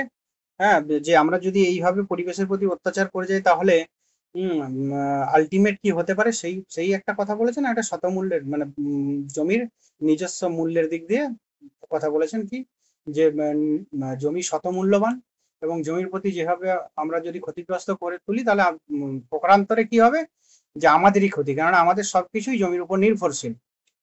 তো এইটা রক্ষা করার জন্য জমির তোমার জমি বা পরিবেশকে সুস্থ রাখার জন্য কি না, তিনটে বিষয়ের উপর গুরুত্ব আরোপ। একটা হচ্ছে অখণ্ডতা, আমাদের দেখতে হবে যে পরিবেশের অখণ্ডতা যেন নষ্ট না হয়। পরিবেশের অখণ্ডতা কিভাবে গঠিত সেটা আমরা আগেই দেখেছি এখানে ত্রিভুজের মাধ্যমে। সেটা আমি যেটা দেখালাম তোমাদের শো করলাম, যে একে অপরের সঙ্গে নির্ভরশীল হয়েই আমরা থাকি পরিবেশের টোটালটা, এবং এইভাবেই যদি আমরা থাকতে পারি তবেই আমাদের অখণ্ডতা রক্ষা হবে। আরেকটা কি, স্থায়িত্ব, তাই তো? স্টেবিলিটি বা ডিউরেবিলিটি একই ব্যাপার। তো এই স্থায়িত্ব, এটাও কি পরিবেশকে সুস্থ রাখার জন্য স্থায়িত্ব এটা একটা ইম্পর্টেন্ট বিষয়। কেন না, যে কোনো পরিবেশের উপর যে অত্যাচার আমরা করছি, সেটার উপর মানে আমাদের সেটার মূল্য নির্ধারণ করতে হবে, এবং সেটা যাতে দীর্ঘস্থায়ী মানে এমন কর্ম আমাদের করা উচিত নয় যেটা আমাদের পরিবেশের উপর দীর্ঘস্থায়ী প্রভাব ফেলে, তাই তো? আমাদের সম্পর্কের উপর দীর্ঘস্থায়ী প্রভাব ফেলে এরকম। এই জন্য স্থায়িত্ব বা স্টেবিলিটি একটা বৈশিষ্ট্য, একটা সৌন্দর্য, যে পরিবেশের সৌন্দর্য রক্ষা করার জন্য আমাদের কিন্তু পরিবেশ মানে পরিবেশের প্রতি অত্যাচার বা অন্যায় করা উচিত নয়, তাই তো? তো এটা শতমূল্যে এটা সৌন্দর্যবান পরিবেশ। তো এই কটা কথা মূল পয়েন্টস গুলো আমি দিয়েছি। অ্যালডো লিওপোল্ড, এটা কি তার মূল ধারণাটা এসছে ল্যান্ড এথিক্স থেকে। সেখানে তিনি জমি বলে বা ল্যান্ড বলে কি করেছেন না, পরিবেশের টোটালটা কি, মাটি জল বাতাস উদ্ভিদ পোকামাকড় সরীসৃপ পাখি মানুষ অন্যান্য ভালুক ইত্যাদি প্রাণী, এবং লাস্টে বাঘ সিংহ, টোটালটা কি আমরা দেখিয়েছেন তিনি, কি না একে অপরের সঙ্গে সম্পর্ক যুক্ত। হ্যাঁ, একটা পিরামিডের আকারে তিনি দেখিয়েছেন। এবং আরেকটা কি বলেছেন, এই টোটালটাই জৈবিক এবং অজৈবিক উপাদানের মাধ্যমে গঠিত। সেটা কি না, সেটা পেয়েছেন আর্থার ট্রান্সলেট থেকে অনুপ্রাণিত হয়ে। যদি আমরা ত্রিভুজটাকে বিভাগ করি তাহলে আসলে এই দুটো ভাগই আমরা দেখতে পাবো। আরেকটা কি না, এই জমি নীতিবিদ্যার দুটো মূল বৈশিষ্ট্য তিনি দিয়েছেন, একটা কি দূরদর্শী বা পরিণতিমূলক যুক্তি, আর একটা শতমূল্য যুক্তি। পরিবেশ একটা হচ্ছে শতই মূল্যবান, নিজে নিজেই মূল্যবান। আরেকটা কি, যদি আমরা পরিবেশের ক্ষতি করি তাহলে প্রকারান্তরে আমাদেরই ক্ষতি হবে, কারণ আমরাই পরিবেশের উপর নির্ভর করি বেঁচে থাকি। আমরা এরকম জীব নয় যে পরিবেশ ছাড়া বাঁচতে পারবো, তাই তো? আরেকটা কি, তাহলে আমাদের অবশ্যই কর্তব্য পরিবেশকে সুস্থ সবল রাখা, তার জন্য তিনটে বৈশিষ্ট্য, একটা হচ্ছে অখণ্ডতা, একটা স্থায়িত্ব, এবং আরেকটা সৌন্দর্য। অখণ্ডতা কি না, পরিবেশের প্রতি আমাদের যে অত্যাচার, সেটা কি, সেটা যদি করতে থাকি তাহলে আমাদের পরিবেশের অখণ্ডতা নষ্ট হবে। তো সেই জন্য আমাদের সেগুলো বন্ধ করতে হবে। স্থায়িত্ব, যে আমাদের এমন কাজ করতে হবে যেটা ভবিষ্যতে যেন আমাদের কোনো খারাপ ফল বা আমাদের জীবনের উপর চরম কোনো কুপ্রভাব মানে এসে না পড়ে। আর সৌন্দর্য, বিউটি, পরিবেশ নিজে নিজেই শতমূল্যবান, এবং শত গুণে সে সৌন্দর্য মণ্ডিত। তাই পরিবেশের সৌন্দর্য রক্ষার্থে আমাদের অগ্রসর হতে হবে, এমন কিছু কাজ করা উচিত নয় যা পরিবেশের সৌন্দর্যকে নষ্ট করে। এরপর হচ্ছে যে তিনি কি করেন, তিনি দুটো বাস্তুতন্ত্র, তোমাদের আছে ডিপ ইকোলজি, এরপর দুটো বাস্তুতন্ত্র, যে একটা গভীর এবং একটা অগভীর বাস্তুতন্ত্রের মধ্যে তিনি ওই ল্যান্ড এথিক্সেই তিনি পার্থক্য করেন, আর কিছু নয়। তো সেটার মূল কথাগুলোই আমরা আলোচনা করব। তো এখানে কি করেন না, বাস্তু সংস্থার বাস্তুতন্ত্র হলো জীবজগৎ ও উদ্ভিদের মধ্যে পারস্পরিক নির্ভরশীলতার সম্পর্ক। সেটা আমরা দেখেছি। একটি বনাঞ্চলে গাছপালা, পশু পাখি, কীটপতঙ্গ ইত্যাদি পরস্পরের উপর নির্ভরশীল। হ্যাঁ, এটা কি, এটা আমরা ত্রিভুজের মাধ্যমে দেখিয়েছি কতটা নির্ভরশীল। পশু পাখি বৃক্ষের বীজ বহন করে, বন সম্প্রসারণে সাহায্য করে। যদি বনাঞ্চলের কোনো একটি প্রজাতি যেমন হরিণ বিলুপ্ত হয়, তবে তার উপর নির্ভরশীল সিংহবাগের জীবনযাত্রা প্রভাবিত হয়। তাহলে তারা বাঁচতে পারবে না, তারা ধ্বংস হয়ে যাবে না খেতে পেয়ে। তারা তো গাছপালা উদ্ভিদ খেয়ে বাঁচে না, তারা মাংস খেয়ে বাঁচে। তাই পরিবেশের কোনো অংশ ক্ষতিগ্রস্ত হলে পুরো বাস্তুতন্ত্রের ভারসাম্য বিঘ্নিত হতে পারে। তো এই পরিবেশের এই সমন্বিত সম্পর্কের গুরুত্ব বোঝাতে গিয়ে তো পরিবেশ নীতিবিদ্যায় বস্তু সংস্থান কেন্দ্রিক নৈতিকতা বা ইকোলজি সেন্ট্রিক এথিক্স এটা গুরুত্বপূর্ণ ভূমিকা পালন করে। এর প্রবর্তক কে ছিলেন? অ্যালডো লিওপোল্ড, আমরা আগেই জানলাম। তো এরপর কি না, তিনি বলেন কি যে মানুষকে শুধু জমির মালিক বা শোষক হিসাবে নয়, বরং ভূমির অংশ হিসাবে দেখতে হবে, যেখানে মাটি, গাছপালা, প্রাণী সবাই সমান গুরুত্বপূর্ণ সদস্য। যেখানে কি, যে গাছপালা, মানুষ, গাছপালা সবকিছুই বা অন্যান্য প্রাণী, পশু পাখি সবই কিন্তু সবার সমানভাবে মানে একই মানে গুরুত্বপূর্ণ, একই গুরুত্বযুক্ত সদস্য হিসাবে তাদের দেখতে হবে। যেমন আমরা বললাম যে ওই চার ভাইয়ের উদাহরণটা দিয়ে ঠিক একইভাবে। তো যাই হোক, প্রত্যেকেরই সমান অধিকার আছে। আমাদেরও যেমন অধিকার আছে, সেরকম আমাদের অন্যান্য যে প্রাণী তাদেরও অধিকার আছে, গাছেরও বেঁচে থাকার অধিকার আছে তাদের নিজের মতো করে। সেরকম প্রত্যেকের সমানভাবে অধিকার আছে প্রকৃতিতে বাঁচার, প্রকৃতিকে ইউজ করা, ব্যবহার করা। কিন্তু মানুষ যথেচ্ছ ব্যবহার সেটা মানুষের উচিত না, এখানে এটার মূল বক্তব্য। তো এখানে এই পর্যন্ত ল্যান্ড এথিক্স, শুধুমাত্র জমি নীতিবিদ্যার আলোচনা হলো। এটাকে এবারে ডেভেলপ করা হয়েছে। আমি বলেছিলাম যে এখানে অ্যালডো লিওপোল্ডের পর আসবে কে? আর্নেনেস। এবারে আর্নেনেস কি করছেন? শুধুমাত্র দুটো ভাগে ভাগ করে দিচ্ছেন, যে একটা অগভীর, একটা গভীর বাস্তুতন্ত্র। অগভীর বাস্তুতন্ত্র কোনটা না, যেখানে মানুষের স্বার্থ, মানুষের কল্যাণ, হ্যাঁ, এই মানুষের স্বার্থ, মানুষের কল্যাণকে কেন্দ্র করি পরিবেশের গঠন, তাই তো। তো এইটা হচ্ছে অগভীর বাস্তু সংস্থান বা বাস্তুতন্ত্রের মূল কথা। আর গভীর বাস্তুতন্ত্র, যেটা অ্যালডো লিওপোল্ড যে কথাটা বললেন, যে পরিবেশে সব জীব ও অজীবকে শত মূল্যবান ধরা হয়, মানে সবাই সমানভাবে মূল্যবান এবং সবাই তার নিজ গুণে মূল্যবান, সবাই মানে সমানভাবে মূল্যবান। কেন না, একটি অপরটির সঙ্গে গভীরভাবে সম্পর্কযুক্ত। তা আমরা দেখিয়েছি যে একটা যদি বিনষ্ট হয়, ধ্বংস হয়, তাহলে অন্যান্য পরিবেশের বা জমির, হ্যাঁ, অন্যান্য গুলোর প্রতি, অন্যান্য তোমার গাছপালা হোক, জীব হোক, বা কীটপতঙ্গ বা যাই হোক, অন্য মানে সদস্যের কি হবে না, ক্ষতি সাধন হবে, তাই তো। একটার যদি ক্ষতি হয়, তাহলে প্রকারান্তরে অন্য সদস্যেরও কি হবে, ক্ষতি সাধন হবে। তার জন্যই বলা হচ্ছে কি, পরিবেশের সব জীব এবং অজীবকে শত মূল্যবান ধরা হয়, এখানে সমান হবে। মানুষ যথেচ্ছ হবে পরিবেশকে ইউজ করতে পারে না। অর্থাৎ কেবল মানুষের কল্যাণ নয়, সমগ্র জীবমণ্ডলের কল্যাণ ও ভারসাম্য রক্ষা হচ্ছে নৈতিক দায়িত্ব। তাহলে অগভীর বাস্তু সংস্থান, এটার মূল কথা কি, শুধু মানুষের কল্যাণ, মানুষের কল্যাণের স্বার্থেই, মানুষের স্বার্থেই, মানুষের ব্যবহারের স্বার্থেই, হ্যাঁ, পরিবেশ রক্ষার কথা বলা হয়। যে মানুষ যদি পরিবেশকে রক্ষা করা না হয়, তাহলে কি হবে না, মানুষ বাঁচতে পারবে না, মানুষের ক্ষতি হবে, এই কথাটা। কিন্তু গভীর বাস্তু সংস্থানে বলা হয় যে শুধু মানুষের স্বার্থ দেখলে হবে না, পরিবেশের সকল সদস্যই, জীব অজীব, তাই তো, সকল সদস্যই শত মূল্যবান, সবারই যথেষ্ট মূল্য বর্তমান সমান হবে। একটার যদি ক্ষতি হয়, তাহলে অন্য সদস্যেরও ক্ষতি হবে। এটা হচ্ছে মূল কথা। আরেকটা হচ্ছে কি, গভীর বাস্তু সংস্থানের মূলনীতি, এটা কি, তাহলে মূল কথা কি না, পৃথিবীর সব প্রাণী ও উদ্ভিদ স্বতন্ত্র ও শতমূল্যবান। তাই তো? জীব বৈচিত্র্য এবং প্রাকৃতিক প্রাচুর্য রক্ষা করা মানুষের নৈতিক কর্তব্য। মানুষের সংখ্যা ও প্রযুক্তিগত উন্নয়ন জীবমণ্ডলের ভারসাম্যের সঙ্গে সামঞ্জস্যপূর্ণ হতে হবে। আর কি প্রাকৃতিক ভারসাম্য রক্ষায় অর্থনৈতিক বা স্বার্থ নির্ভর চিন্তা থেকে বের হয়ে প্রকৃতির নিজস্ব মূল্যবোধ মেনে চলতে হবে। এই টোটালটাকে যদি আমরা কিছু কথায় বিভক্ত করতে পারি তাহলে হলো এটা অ্যালডো লিওপোল্ডের যে কথা, এবং অ্যালডো লিওপোল্ড যে কথা বলছেন সেটা কিন্তু গভীর বাস্তুতন্ত্র, সেটা কিন্তু অগভীর নয়। তিনি মানুষের শুধুমাত্র মানুষের স্বার্থ বিবেচনা করেন, তিনি শতমূল্যবান, সবাইকে সমান, সেটাকে একটু এগিয়ে আর রেনেস কি করছেন, জাস্ট ভাগ করে বিষয়টা বোঝাচ্ছেন, আর কিছু না।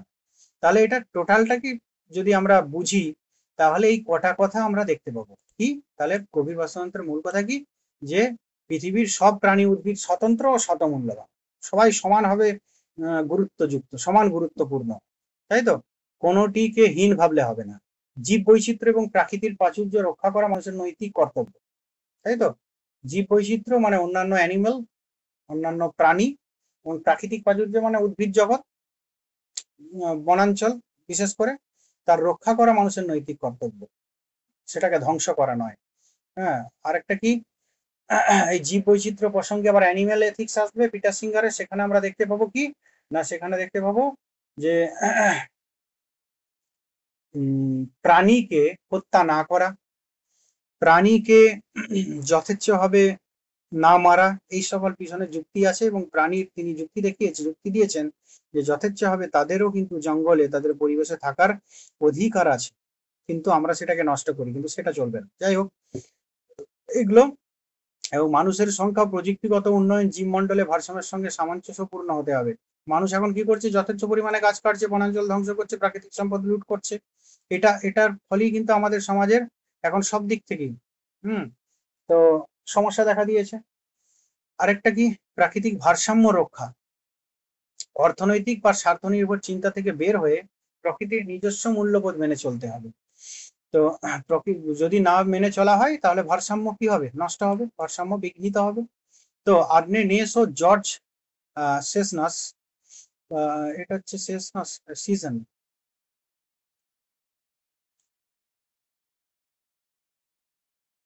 বাংলাটা কেমন হবে,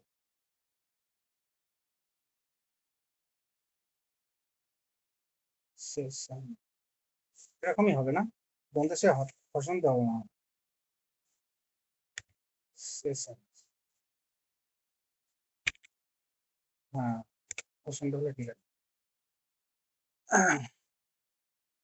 আর্নেস্ট জর্জ সেশনস এই চিন্তাধারার ভিত্তিতে বেশ কিছু নৈতিক মূলনীতি প্রণয়ন করেছিলেন, সেগুলো আবার একটু আলাদা কিছু। তাহলে এখানে কিছু কথা পাবো, অ্যালডো লিওপোল্ড, আর্নেনেস, তিনি দুটো ভাগ করলেন, আর হচ্ছে আর্নেনেস আর জর্জ সেশন এটা কি করছেন না, তারা কিছু মূল নীতি বের করছেন এই গভীর বাস্তুতন্ত্র সম্পর্কে, যে কি মানব ও অমানব জীবনের জীবজগতের বুদ্ধি ও বিকাশ শতমূল্যবান।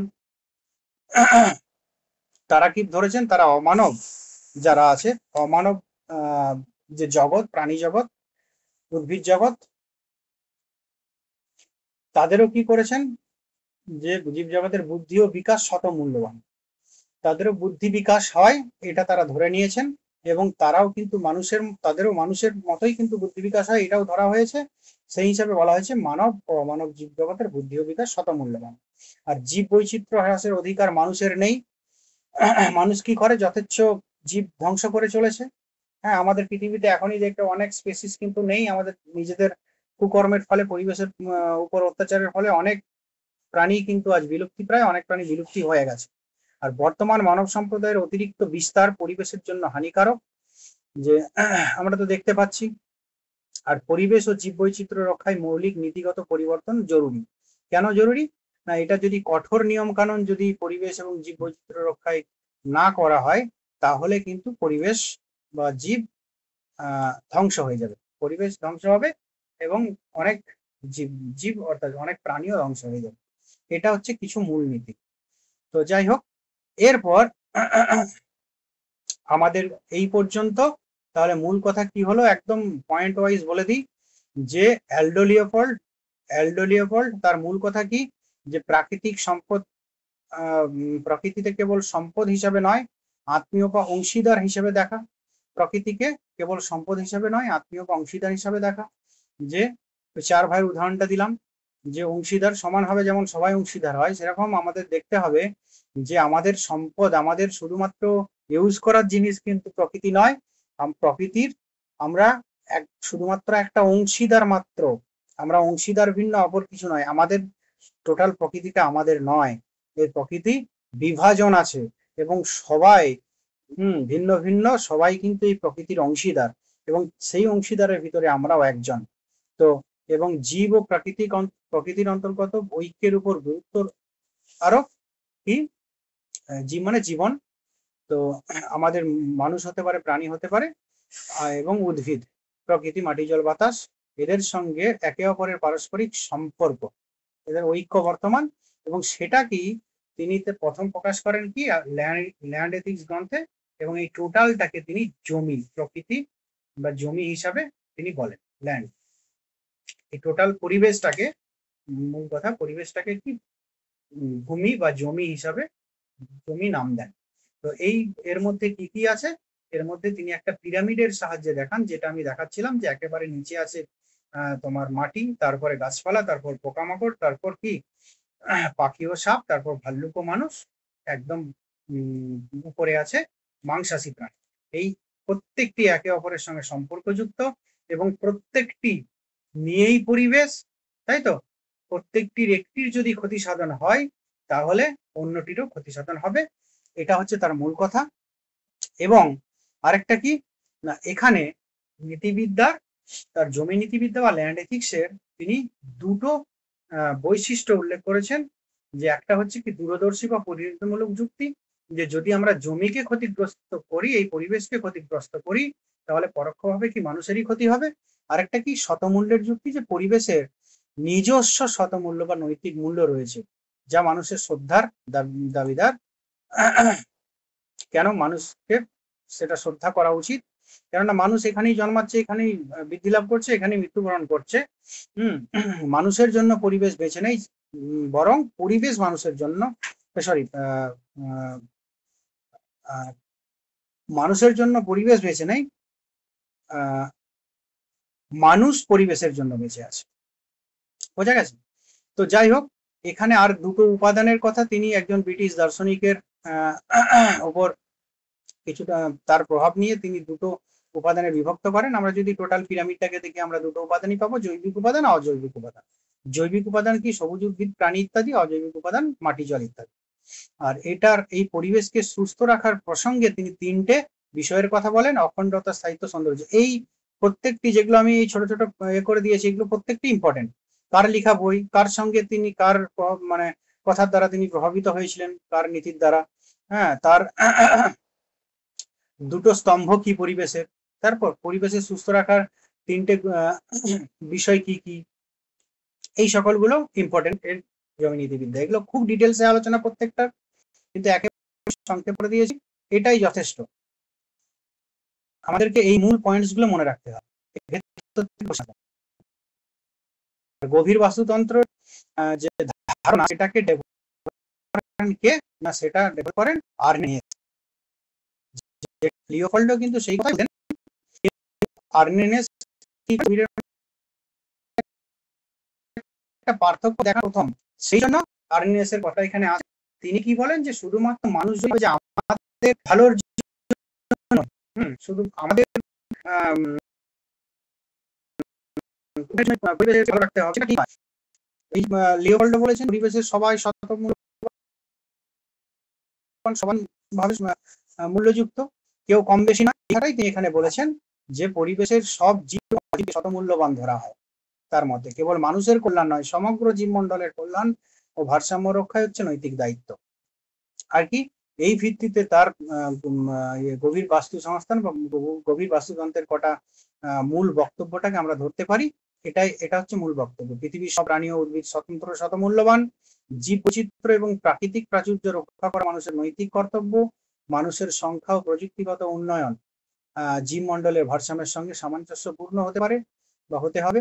আর প্রাকৃতিক ভারসাম্য রক্ষায় অর্থনৈতিক বা স্বার্থ নির্ভর চিন্তা থেকে বের হয়ে প্রাকৃতিক নিজস্ব মূল্যবোধ মেনে চলতে হবে। এরপর কি আর্নেনিয়াস এবং জর্জ সেশন এটা কি করেন না কিছু নৈতিক মূল নীতি প্রণয়ন করেন, কিসের না গভীর বাস্তুতন্ত্র, যে এই নিয়মগুলো মেনে চলতে হবে। কি কি? যে মানব এবং অমানব জীবজগতের বুদ্ধি ও বিকাশ শতমূল্যবান, এবং মানে কি তারা নিজেই মূল্যবান, একে অপরের উপর নির্ভর করে নয়। জীব বৈচিত্র্য হ্রাসের অধিকার মানুষের নেই, মানুষের যথেচ্ছভাবে গাছপালা ধ্বংস বা জীবকে ধ্বংস করা সেটা ঠিক নয়। বর্তমান মানব সম্প্রদায়ের অতিরিক্ত বিস্তার পরিবেশের জন্য হানিকারক, এটা আমরা ঠিক দেখতে পাচ্ছি, অতিরিক্ত বনাঞ্চল ধ্বংস, সম্পদ ধ্বংস হচ্ছে। পরিবেশ ও জীব বৈচিত্র্য রক্ষায় মৌলিক নীতিগত পরিবর্তন সেটাও জরুরি, যে কিভাবে পরিবেশের সঙ্গে আমাদের আচরণ করা উচিত, কি হয় মানবেতর প্রাণীদের সঙ্গে আচরণ করা উচিত, সেই নিয়ে আমাদের মূলগত কিছু নীতি প্রণয়ন করাও আমাদের দরকার। তো এই বিষয়ে পরবর্তী ক্ষেত্রে অনেক আলোচনা হয়েছে, যেমন এই যে অমানুষ ব্যক্তিদের হত্যা, আজকে যা হয়েছে, আজকে ভাবছি আর পড়াবো না। এই অমানুষ ব্যক্তিদের হত্যা এবং ইউথেনেসিয়া কালকে পড়াবো, আগামীকাল। মানে এটাও একটু লাগবে, অনেক ছোট করা হয়েছে পয়েন্ট ওয়াইজ, কিন্তু তবু অনেক কিছু বিষয় আছে। তো তো যাই হোক, এই সকল আলোচনাগুলো এখান থেকে আসছে, যে পরিবেশ ও জীব বৈচিত্র্য রক্ষায় মৌলিক নীতিগত পরিবর্তন জরুরি, কি কি নীতি প্রণয়ন করা উচিত মানুষের সঙ্গে, তাহলে অমানুষ ব্যক্তিদের প্রাণ ও মানে পশুদের মানে কিভাবে আমাদের আচরণ করতে হবে, সেই সকল পরিবেশের সঙ্গে আমাদের দায়িত্ব কর্তব্য কি, এই সকলগুলো আমাদের উঠে আসে। তো যাই হোক, এই হলো আমাদের অ্যালডো লিওপোল্ডের জমি নীতিবিদ্যা এবং অগভীর বাস্তুতন্ত্র। ওই যেটা গভীর বাস্তুতন্ত্র সেটাই ল্যান্ড এথিক, সেটাকে নাম দিয়েছে শুধুমাত্র আর্নেনেস, তার কথাগুলো তার আগে বলেই গেছে লিওপোল্ড। তো যাই হোক, এই পর্যন্ত আজকে থাক। এর পরের দিন আমরা অমানুষ ব্যক্তিদের হত্যা, কিলিং ননসেন্স অ্যানিমেল, মানে কিলিং অ্যানিমেল, আর একটা হচ্ছে যে কি তোমার ইউথেনেশিয়া মানে তোমার ইচ্ছা মৃত্যু, এই দুটো তোমাদের আগামীকাল পড়াবো। আগামীকালও সেম একই টাইমে তোমরা জয়েন হয়ে যাবে। আর সামনের